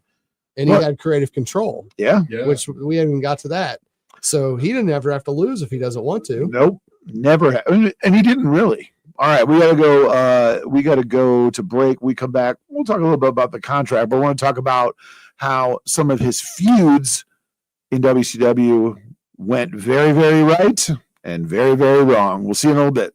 Hey, Cordell Transportation is now You know what the biggest hiring miss one was? experienced Class A CDL drivers, excellent paid benefits, and a $5,000 sign-on bonus. Apply right now online at CordellTransportation.com. Do it right now. Driven to succeed. Gain a global perspective and specialized skills that many of today's top employers are seeking with an MBA from University of Maryland Global Campus. Study online and complete your degree in just 16 months for about $21K. Choose from MBA specializations in global business, marketing, HR, finance, and more. No application fee if you apply by September 3rd. Learn more at umgc.edu. That's umgc.edu. Certified to operate in Virginia by Chev. You're listening to Leaf Filter Radio, and the guru of gutter protection himself, Chris Coonahan, is here to take your most pressing leaf-related questions. Hey, everybody, Chris here. I understand we have Ron on the line. Ron, where are you calling from? Uh-oh. Ron, are you calling from a ladder? Well, I was. I wanted to ask Chris what I need to do to get my gutters ready to have leaf filter installed. Oh, Ron, you don't have to do anything. A Leaf Filter Trusted Pro will come out and clean out your gutters, realign and seal your gutters, and install Leaf Filter, America's #1 gutter protection system. So I didn't need to get on this ladder? Ron, Leaf Filter Trusted Pros are in your neighborhood and ready to help. Just visit leaffilter.com/deal to schedule your free gutter inspection and get up to 30% off. Thank goodness. What was that site? That's leaffilter.com/deal for your free gutter inspection today. See representative for warranty details. Promotion is 20% off plus a 10% senior or military discount. One discount per household. Do you owe $10,000 or more in credit card debt or personal loans? With credit card debt at all-time highs, Debt Relief Advocates is urgently notifying consumers of debt relief now being made available designed to aid consumers with out-of-control credit card debt. Those who qualify and enroll for this relief program may only have to pay back a fraction of what they owe. This is not bankruptcy or a debt consolidation loan. This is a relief program that credit card companies would rather you not know about, as it could end your debt nightmare and save you lots of money. Consumers owing at least $10,000 in credit card debt or personal loans can now take advantage of this debt relief as the cost of living skyrockets. Debt Relief Advocates has established a relief hotline for you to call to learn what debt reduction you may qualify for. So don't wait. For this free information, call 800-422-8552. 800-422-8552. That's 800-422-8552. Not available in all states. Must qualify for enrollment. Results may vary. At Advent, nasal congestion and sinus infections can be solved with an in-office 20-minute procedure. Elsewhere, expect surgery.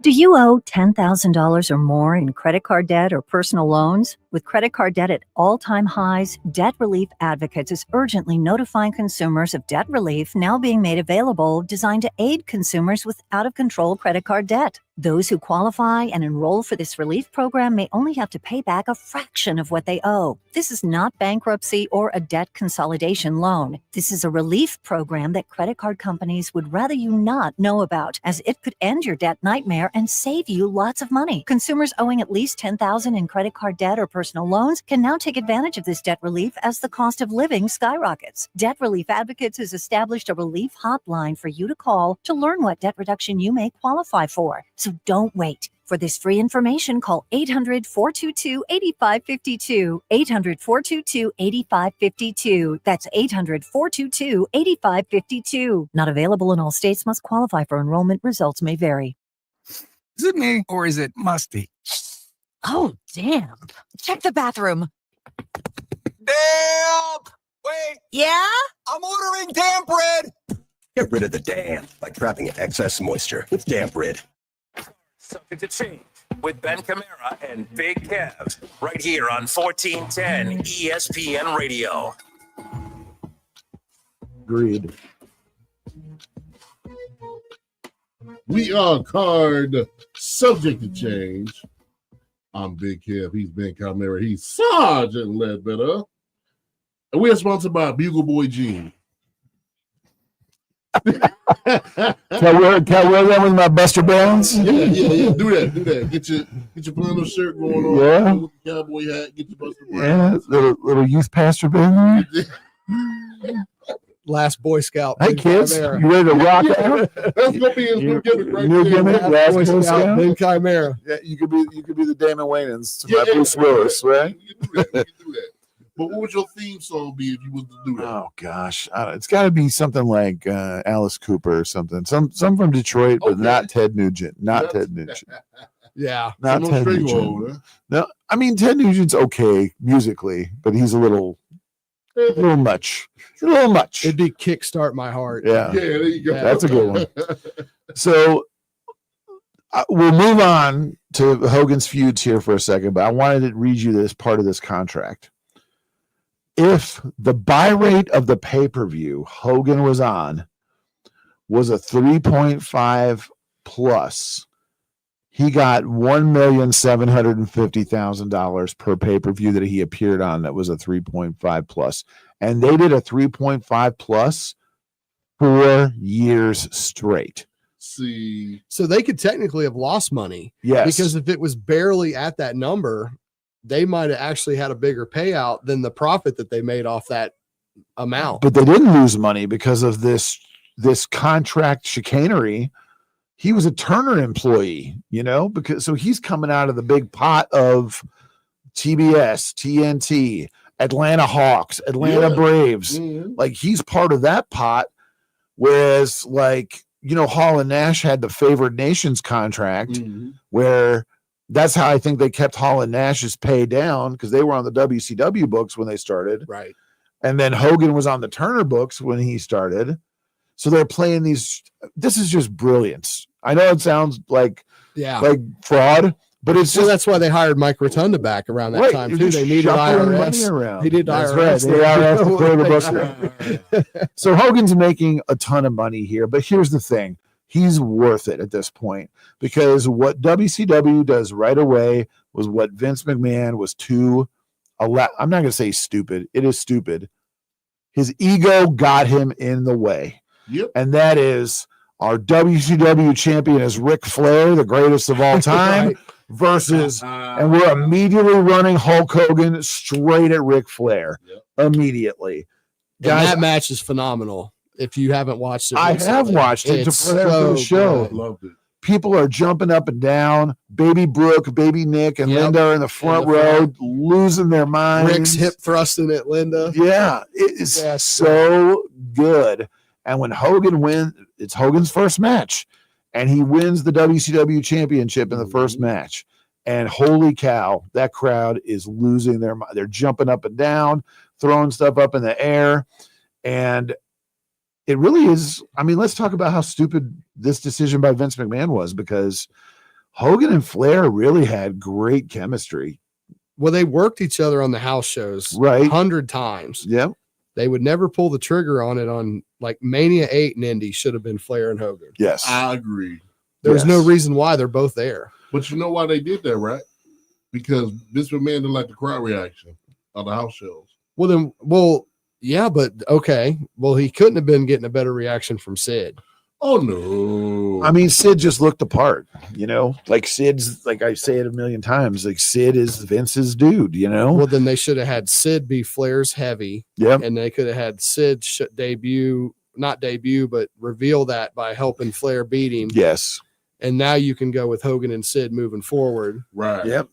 And then they could have also ran it back with the Mega Powers reunite to take on Sid and Macho or Sid and Flair.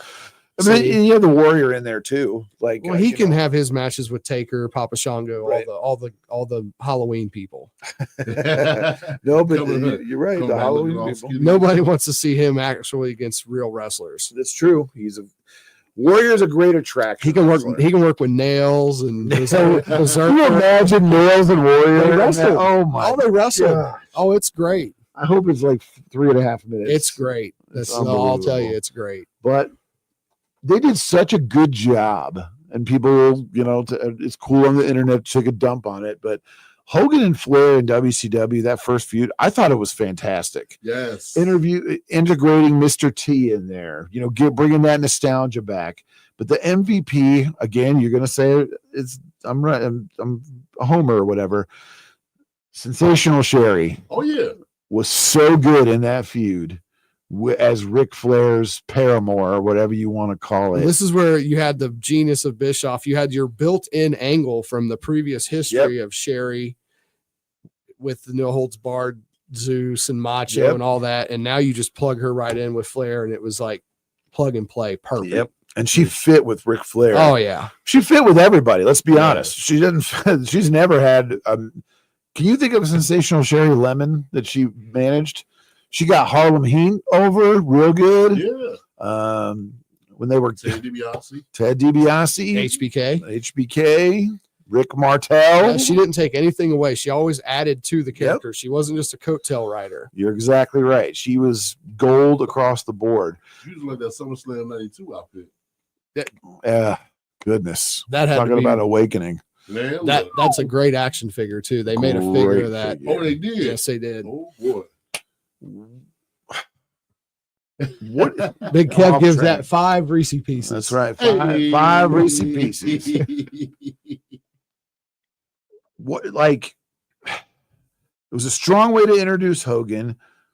Do you guys think it was too strong? No. Oh no. You brought in Elvis.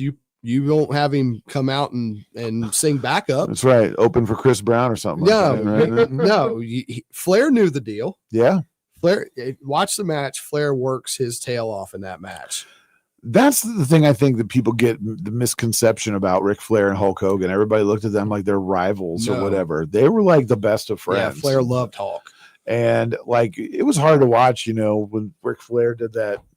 I mean, it was tough to watch, man. When the last match he did. Well, no, I'm talking about the video after Hulk died and they got him on yeah. TMZ. And I mean, he was, I don't know. I don't want to embarrass someone talking about people's emotions, but when you're a man and you're so emotional that you're like snotting and drooling because you're trying to hold back and not, it's not just, I'm choking up or I get a single tear. Like he was like ready to wail. And I'm not trying to like talk about it a bad way, but just like, that's what bothers me about this whole Hulk Hogan's evil thing. They were boys. They were tight. He had friends. He had people that loved him. He had people that cared about him. And I agree with you guys. And I'm glad you said that because I thought it was the perfect way to bring him in.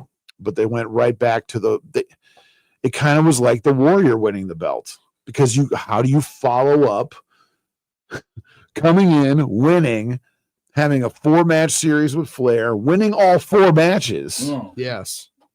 Okay, you're in. You're the guy. Who do you follow it up with? Ed Leslie. Yeah. Bruce Beefcake, aka Which Zodiac. that was the Butcher. That was The Butcher. Kevin Sullivan's way of throwing Hulk a bone. Yeah. He wanted Hulk to be comfortable Yep. before he started putting him against these other guys. Do you think? Because I think Ed Leslie, Butcher, Butcher, Beefcake, whatever I think he's an average worker. I don't think he gets. Everyone talks about how awful he is. I just think he was saddled with bad stuff. Yeah. Zodiac, Booty Man. Oh, the Booty Man. The all man that. with no name. Right. And the Disciple was actually okay if they would have done something more with him. Yeah, he was good in his spot though. But you're right. But do you think that WCW could have done more to get the Butcher character over? Or do you think that was kind of just like, because we're in there's no Hulkamaniacs here, brother. That's this time that we're talking about a promo where Hogan was kidnapped and transported to the evil fortress of the Dungeon of Doom. Yeah. That happened after the Vader feud, but yeah. But like what I'm saying is, this is that time frame Yeah. where you're trying to integrate the movie stuff still. I think the crowd didn't like it because it was 2 WWF guys. Yeah. And that the buy rate showed that. So Yes. the pay-per-views with Flair leading up, they had about a $250,000 pay-per-view buy rate. Yep. They had about 150,000 for that Starcade, Mhm. significantly less. Mm-hmm. So I think that the crowd just didn't want to see 2 WWF guys go at it. What do you think, Kev? Yeah, say what Ledbetter said, man. This 2 WWF guys, they come into the same spot. Mhm. Then nobody want to see that. Yeah. So it was just okay. Why do we need to see this? Have we seen this before? Do you think that Brutus the Barber Beefcake was such a I don't want to say powerful, such a intense gimmick that he was just always going to be associated with Brutus the Beefcake? Well, you knew he had no chance to win. Yeah. Yeah. They didn't really do him a whole lot of favors getting him They over. should have had him crush Sting. Yes. And maybe put him in the hospital. Yes. Take him to a local medical facility. Right. At least then, as a kid, maybe somebody would have thought Beefcake had a chance. Yeah. But after he beat Beefcake, then they had the press conference backstage. Vader was already the number 1 contender. He won it in like early fall. So there's that lingering. you knew he's the number one contender. So you knew you weren't going to see the Butcher against Vader. Yes. Right. I mean, we weren't stupid. So I think, It's true. I think the crowd they just didn't want, they were like, okay, when this is over, we'll tune back in. And they did. Hogan and Vader at Super Brawl, they were right back to that $250,000 pay-per-view buy. And let's talk about that too, because I thought it didn't get over like I thought it would get over, but like they never touched each other before. Mm-hmm. And that was like the perfect Hogan foil. There's a big monster who's unbeatable, and Hogan's gonna chop down the tree. I want to backtrack on Brutus real quick. Okay, let's do that. I think like the best coat of paint for Beefcake in WCW was the disciple gimmick. Yeah. Because him being the booty man and the Zodiac, most of that was just like mid-card stuff. Yeah. When he was the disciple, I mean, he had the NWO attached to him. So, he had the NWO with the main eventers and things like that. Hogan, Nash, Hall. But he needed that fresh coat of paint right then and there. With I the agree. disciple gimmick. It was like the best part about it was he never talked. Yeah. I think he was in the perfect spot because he was Hogan's like right-hand man. Yeah. It was almost like it was his bodyguard. Yep. Mm-hmm. Which was kind of what they said. If you go back, the Butcher, Kevin Sullivan said, the reason that you're in as good a shape as you were, Hulk, is because it was him that pushed you to go to the gym. Yeah. While he's carrying your bags into the building, you're in the gym. That was what the promos were. Yeah. And the best part there's a lot of truth, right? Yeah. Yeah. It was Ed Leslie was, I mean, he was a bodybuilder first, and then he, fell into wrestling with Hogan through their friendship. And he was never going to pass Hulk. He stumbled his way into a very successful wrestling career. He wasn't born to be a wrestler. You know what I mean? Right. And I think, that they just needed to make him. What do you think is the reason why they can't like you look at Zeus, right? I know this is a weird comparison. You look at Zeus and you look at the Butcher. Zeus was like a juggernaut. He's unstoppable. They let him hospitalize people, crush people. Mm-hmm. Hogan, they let him break Hogan down, but then you get to WCW and all the villains are just like mustache twirling, like right. At the time. Let me tell you how I would have booked it. Here we go. It is. This would have drew way better because remember how they built up to, they had the mask guy and he attacked Hulk at Clash, and then Hulk had to make it back in time to defend the title against Flair or Flair's. Yeah. Okay. That drew like huge ratings. Mm-hmm. Then you went to the next couple tapings and it was another mask guy, and then he was unmasked and everybody realized it was Beefcake. I would have had it go all the way to Starrcade, the mask guy versus Hulk, title versus mask. It would have drew better. Yeah. Because it would have intrigued of who is he? Yeah. Right. And then if you unmask him and it's Beefcake, that's fine. Mm-hmm. When the crowd kind of goes, oh, it's Beefcake. Now you have Vader hit the ring and you have him do a number on Hulk. And you still do the exact same thing. Yep. And I guarantee it would have drew better than $150,000 pay-per-view buy. You're right. Because there's just the intrigue of the mask guy. It's like telling a great joke and a terrible punchline. Right. For those of you listening at home, like, okay, I'm into this. And there's a big setup for the big punchline. And then it's like, what? Yeah. Yeah. It would have been better if it would have been revealed as Macho. Probably so. And he had just showed up. Yeah. The night before the pay-per-view, he debuted on WCW Saturday Night against Arn Anderson. If it was Macho, or the only other guy who could have been was Tully. Right. But I don't think that there's no history there. Right. Other than I'm going to come avenge Flair. Yeah. Something like that. And the rumor was it was Arn Anderson. Even Bobby Heenan's like, oh, it's Arn Anderson. It's Arn Anderson. But no. It's Beefcake. Yeah. What do you guys think of the Vader feud? I think it was tailor made, but it kind of just they had good matches though. Good matches. He kind of phased off after about. Well, Vader was leaving. Well, yeah. They tried to turn him babyface and it didn't work. He was originally going to be in the War Games match. Yeah. With the babyface team. What do you guys think about? Well, and then of course he goes from there to like the Kevin Sullivan a collection of robes. Sullivan, my son. That's right. I love when you text me. You're like, "Come there, my son." So did you think Sullivan good, bad? I Whatever? like Kevin Sullivan as a booker. Yeah. He wasn't afraid to mix the veterans in with the young guys, and I think that's very important on a wrestling show. I agree with you there, but it still fell flat because the crowd was getting tired. They were getting tired of the same And Hulk. we're going to talk about that real quick. We got to go to break, but hey, real quick before we go, what's your trivia question? Oh, the Sergeant Ledbetter trivia question of the night. We're still looking for a sponsor for that, by the way. Okay. But note, here is the one time in WCW when Hulk Hogan wrestled under a mask. Yep. It was with another guy, but what was the name of that tag team? They took on Flair and Vader. Drop it in the Facebook. Drop it in the Facebook comments. It's live right now. We'll see you guys in a little bit. Did you wake up with joint pain? Does it hurt doing the most routine activities? Have they told you it's time for knee or hip replacement surgery? Hey, it's Keith Byers. You deserve a life of comfort and ease with no surgery and no meds. And if you're a good candidate for these new treatments, QC Kinetics can get you there. These are the nation's leader in regenerative cellular treatments. This technology that's giving people like you an option other than surgery. An all-natural approach to treat the root cause for your arthritic pain. QC Connect joint pain treatments are life-changing for so many people. Tens of thousands of satisfied patients with more every day. Get back to work, get back to enjoying life with lasting relief from chronic joint pain. No drugs, surgery, or downtime. Oh, and you can use those HSA and FSA funds towards your treatments, especially if you have funds that are getting ready to expire. They could be spent towards giving you relief. The consultation is free. Go to qckinetics.com/Dayton or call 937-936-0325. Save big on everything for your appliance upgrade when you shop at Menards.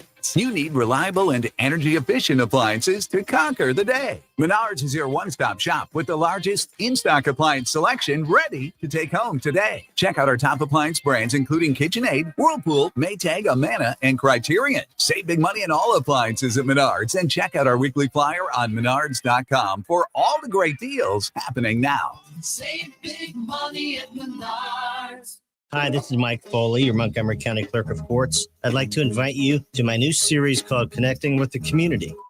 Hi, I'm Shannon Crabtree from Clerk Foley's office. Join us at the Employment Opportunity Center in the Westtown Shopping Center from 6 to 7 p.m. to speak directly to elected officials and community leaders about important issues. On September 16th, Cindy Garner from Clothes That Work and Lance Dietrich update us on new offerings from Goodwill Easter Seals of the Miami Valley. For more info, visit courthouse2u.com. This is Dr. Justin with Dayton Weight Loss Secret. Are you frustrated with those trendy weight loss shots? Whether you hit a plateau, can't handle the side effects, or watch the pounds creep back up after stopping, there's a better way. Our program has helped over 70,000 people lose up to 10 to 20% of their body weight in just 8 weeks without expensive injections or uncomfortable side effects. Our doctor-developed program costs up to half as much and works up to twice as fast. Ready for real lasting results? Our caring team at Dayton Weight Loss Secret is ready to help you achieve your weight loss goals. Visit DaytonWeightLossSecret.com now to schedule your free consultation. Hey, it's Justin Kinner. Back on July 1st, I weighed in at 210 pounds. Less than 2 months later, I'm down to 185. Most patients lose 20 to 30 pounds in the first month or two, just like I did. No injections, no prepackaged meals, no endless workouts. For your free consultation, give Dayton Weight Loss Secret a call today, 937-999-1480, or online at DaytonWeightLossSecret.com. Results may vary. Cards subject to change with Ben Kimera and Big Kev right here on 1410 ESPN Radio. Ladies and gentlemen, we are hard subject to change. I'm Big Kev. He's Ben Kimera. He's Sergeant Ledbetter. And we are at dinner time, and I'm hungry. What are you hungry for? We kind of hungry for some Old Country Buffet. Old Country Buffet. Old Country Buffet. Should I go Old Country Buffet? It was. I went there a few times. It was all right. What was your favorite thing about Old Country Buffet? Let me see. I was always a macaroni and cheese and chopped ham guy. Yeah? Every buffet that I go to always had to get macaroni and cheese and then get like little bits of hand chopped. Little green beans on the side, or what'd you do on the side with it? Nothing else? Let me see. I did green beans on the side. That was the very first time I had tried fried okra. Oh, excellent. I like fried okra. Fried okra. I'm a big fried okra guy. always used to have the chicken wings, and like I think it was like on the side, it'd be like some rice pilaf. Oh man, good stuff. It all sounds pretty man. good. I don't think I've ever been to Old Country Buffet. It's folded now. Yeah, it's all done now, but I would say Old Country Buffet over Golden Corral by Okay. a smidge. Just a little bit. Certain things was better. Yeah, certain things were better. Golden Corral's out too, right? The price was better. Price. Old Country Buffet was $10. Yeah, about 10 with a That's not drink. bad. Mm-hmm. Yeah, That's not bad. Oh, You go to the man. buffet now, it's like $40. Pretty much.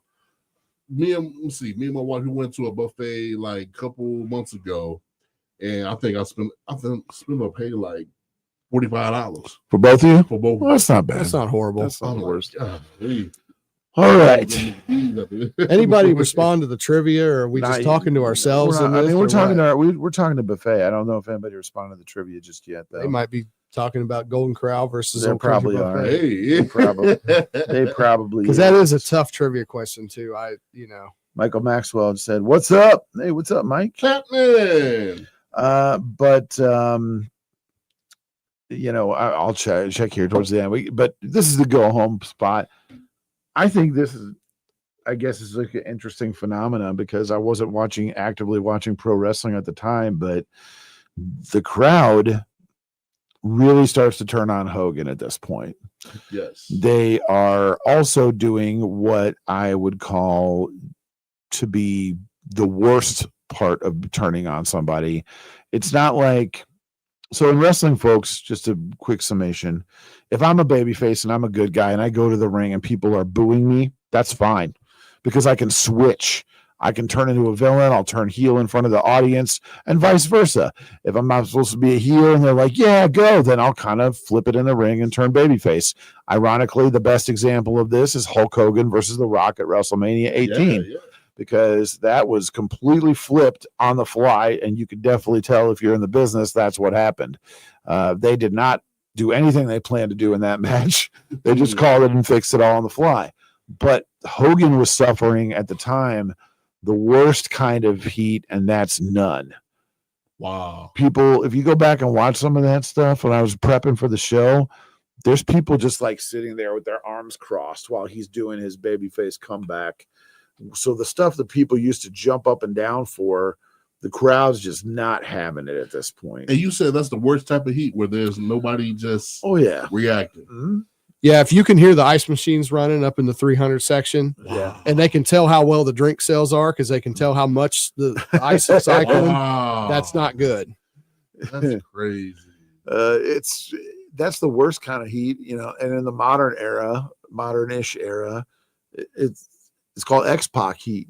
Yeah. Because like you had X Factor, which was X-Pac, Just Incredible, and Prince Albert, A-Train.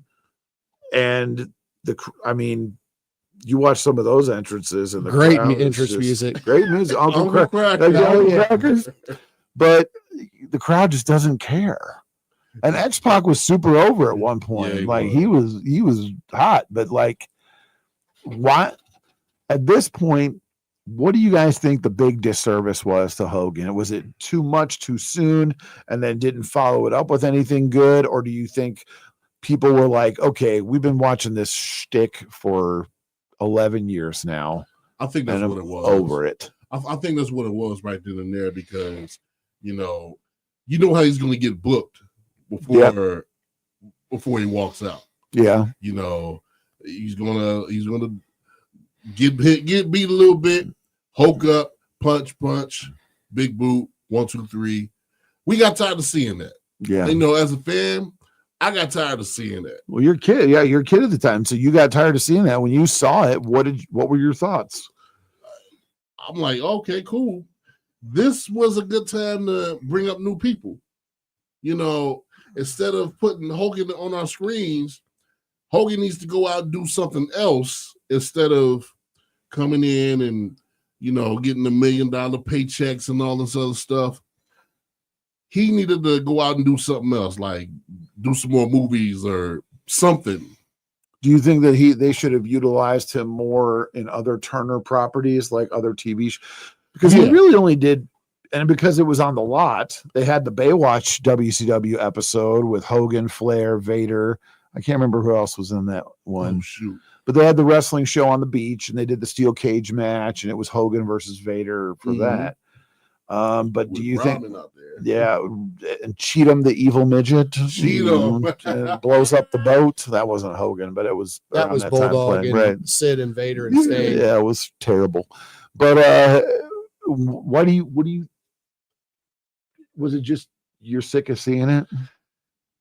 At that time, we're just old hack. Yeah, you know, you want to try to get some more people to come on in and do some more stuff, but it seemed like Hogan was getting all the spotlight. Do you think they should have tried to get a younger heel hot against him? What do you think? That's what he just said is a nail on the head for me. He didn't let anybody get any heat on him. Yeah. At some point, you got to get some heat on a baby face, and in front of that WCW crowd, they were still a wrestling crowd more than they were a sports entertainment crowd.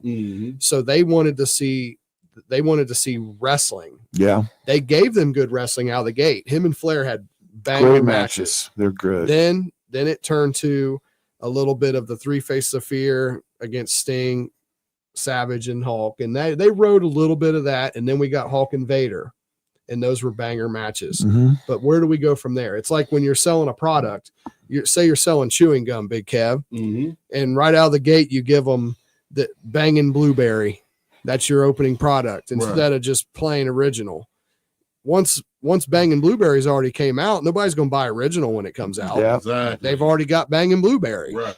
So you got all the bangers out of the way, and now they're trying to revert back to cartoon Hogan, beating Kamala, beating Shark, beating Zodiac, beating Ming, beating this guy. No one cared at that point. They had to do something different. Like Kev said, somebody should have beat him down and left him laying in a pile of sand.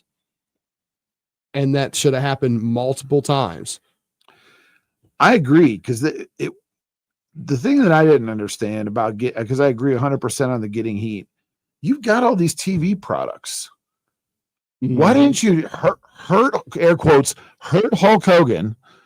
He goes away, films a TV series or whatever, then he comes back, and you had guys that didn't pan out in wrestling or only half filled their potential that could have been right there. And the guy I'm thinking of right off the top of my head is you could have put Buff Bagwell right in there. As you don't. The Handsome Stranger was his gimmick originally, where he'd wear a domino mask and give roses out. I don't know how that would have played out on a big stage. He was fine. No, but he was fine as Marcus Alexander Bagwell. Right. But he would have been like the perfect guy to run out there. He's good looking. He can talk. He was jacked. He would have been like the perfect dude to run out there and just smash Hogan with like a crowbar or something, take him out, and now Hogan's got to come back up and try to make a run at him. Scotty Riggs, another guy. Probably would have put him with a manager, but he was very good in the ring. Who else did WCW have at the time kind of waiting in the wings who you would have run at him? And then I guess another question would be is we never got a really great Hogan and Luger feud. Well, they tried it. Yeah, they did. When Luger first showed up, but see, they lost Vader, so they had to plug Luger in on the babyface team. Right. And that killed it. And that's what I mean is it's not that they didn't try it. They just didn't try it well. Right. And that's been kind of the victim of a lot of different things in wrestling. Oh, we're going to try. We were just talking about it during the break with Test. Like you got this guy white hot, and then you just, I'm not going to do anything with him. So who do you guys think they could have picked that was waiting in the wings? The Giant was the right guy. Yeah. And then having Jimmy turn on him. But see, then they did the stupid stuff where like Hulk wore the Warlock mask with the sword and said, I'm going down the dark path, brother, to fight the Dungeon of Doom. Get rid of the Dungeon of Doom. Yeah. I don't care if you have to repackage them or fire them or whatever. Make it Jimmy, the Giant, and Sullivan. Yeah. Leading the charge. And you keep Ming, you just put him on his own. You don't need the other guys. Well, the Faces of Fear were so good together. Yeah. They didn't have to be in the Barbarian yet at the time. He was on his way. But you didn't have to force Ming into that thing. Yeah. He would have been fine. And then Giant should have beat Hulk down 3-4 straight months. Yep. And then he disappears for a while, and then he comes back and saves the day. Kev, do you think they did a big disservice from trying to make the Giant Andre's son? Yes, they did. Yes, they did. Like, come on now. Put the side by sides up. I mean, yeah, both of y'all are tall, but your facial features, no.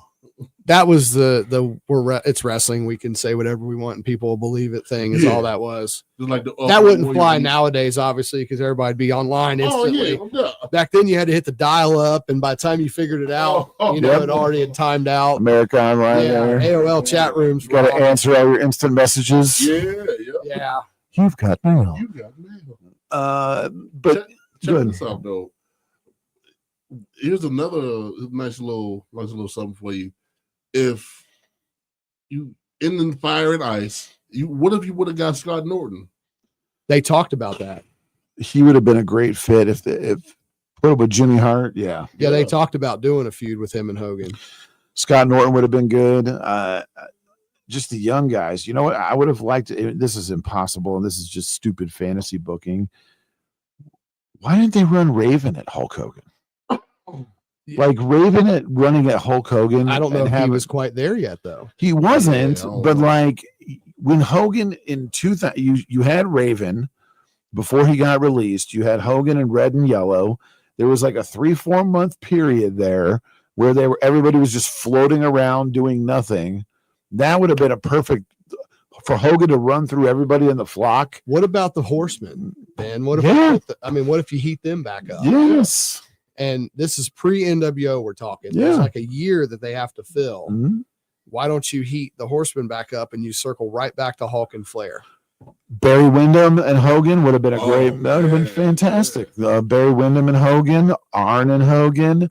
And you and I agree with this. I don't know if you agree with this. What's up?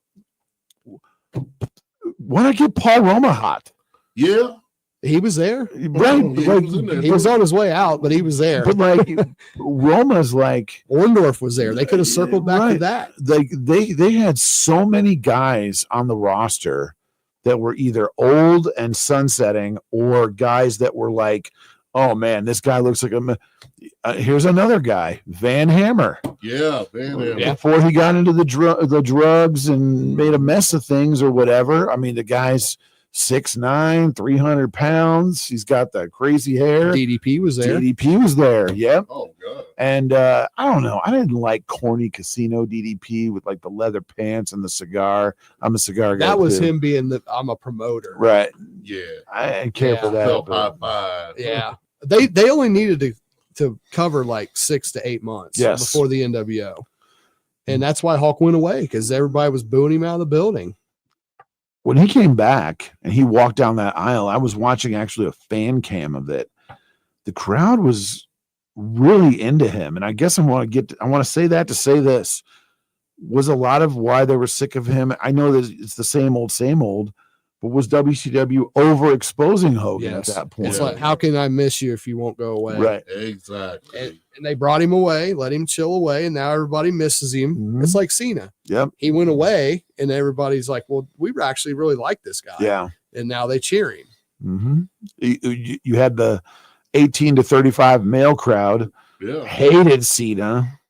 They're all old with kids now. Right. Mm-hmm. And now their kids love him, and now they're buying the shirts. Yep. And they love him because it's them shirts used to be $25. Now they're 40, Kev. Man, who you telling? Darn it.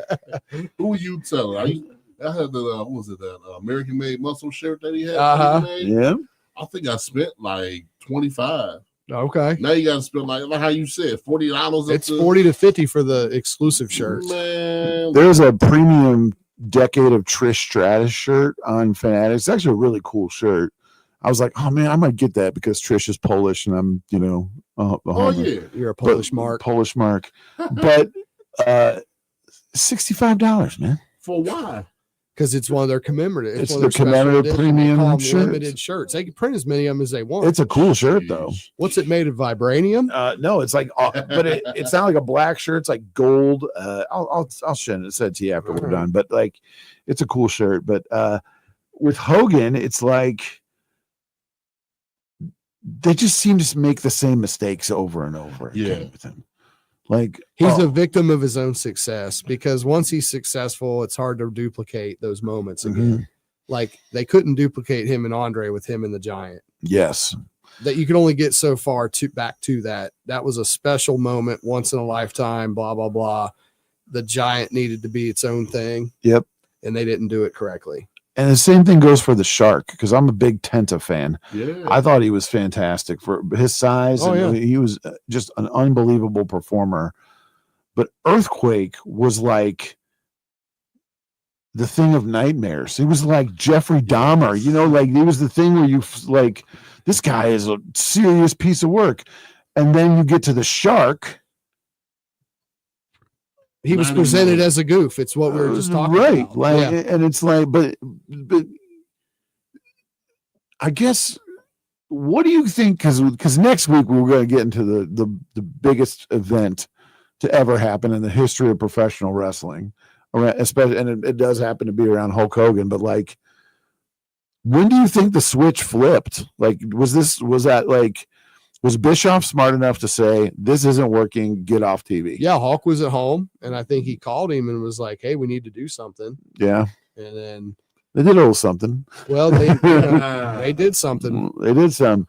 Kev, were you when you were a kid watching it, were you just like, I know you said you got tired of it, but like, did you like actively turn the TV off when Hogan was on, or did you walk out of the room, or were you that sick of it, or were you just kind of just sitting there with your arms crossed? I was just kind of sitting there with my arms crossed, like more than anything, because it wasn't like no pee break matches or nothing like that. Yeah, I was just sitting there like, okay, well, here we go. Kind of like going through the motions at work sometimes. It's like, you know what? Yeah, we're here. Okay, yep, let's go. We're punched in. Once Hall and Nash showed up, it saved everything though, because then you were wanting to watch it even without Hulk there. You forgot about Hulk, right? But that's the thing too, because like, what match did they run in? It was like Bobby Duncombe Jr. or something like it was Mike Enos. It was Enos and Duncombe Jr. I don't think it was Duncombe Jr. It was a cowboy. It was and Enos. It and was he's another guy that could have got hot. Mike Enos was good. I thought it was Stephen Dunn or Steve Dahl. Yeah, Steve Dahl. He was Stephen Dunn when he was with Well Done. I think it was Steve Dahl and Mike Enos was the match. It was another, but it was like main event anywhere in the country, right? But that's the thing. Like, it was an embarrassment of riches, because Mike Enos was like, he was actually pretty good in the ring. Yeah, he was. I thought he was like a good, but like he's a dial tone. Yeah, he looks good, in shape, could work in the ring, can't talk, and looks like your mailman. And here comes a guy on the way of the ring who can talk. He's a star. He's tall. Right. Got the hair, making more money than jacked. Most everybody on the roster. Right. Well, people were sick of Hogan at this point. Kev was sick of Hulk Hogan. Yep. I was indifferent about it. But that's the problem. I was indifferent about it. I didn't have I hated the presentation. I'll just say that. Everybody's sick of Hulk Hogan. Were you sick of Hogan at that time? Well, I wasn't watching at that time, but like, we'll get into how I feel about it next week, because folks, I know that we promote stuff and we're in the business of getting you to listen to this. What we're going to talk about next week is the single most important event in professional wrestling history. That is not would you guys agree with that? I don't think I'm underselling that. When we get to Bash at the Beach, 1996, it's the greatest heel turn in wrestling history. And it changes the entire business. It's the beginning of the Attitude Era. It's the beginning of everything that was 3 weeks, brother. The biggest money-making period in all of professional wrestling history started with one event at Bash at the Beach, 1996. And next week we're going to get into it. And Hogan presided over the first biggest money-making period in the business, and then the all-time. Yeah, you talk about a fresh coat of paint. Yeah. This is a fresh coat of paint. Fresh coat of paint, bro. With custom made. Woo! Right. And I get even goosebumps talking about it, because it gets my hands sweaty. I don't know. Right, because it was such a magical thing to be part of. So tune into us next week when we talk about the formation of the new world order of professional wrestling. Started with Hulk Hogan turning his back on his fans. We appreciate. Oh, by the way, the answer to your question, the trivia question was, it was Los Dos Amigos, Hogan and Savage versus Flair and Flair and Vader under masks. On Worldwide. Remember Hulk Machine? Yes. Piper Machine. Yeah. But we love Hulk Hogan, and next week we're really going to get into the stuff that's really exciting with the NWO. Thank you for joining us this week. We love you, and we will see you next Thursday. Peace. If your end of summer plans don't include a trip to Macy's, then you're missing out because our Labor Day sale has huge savings to wrap up the season in style, like dress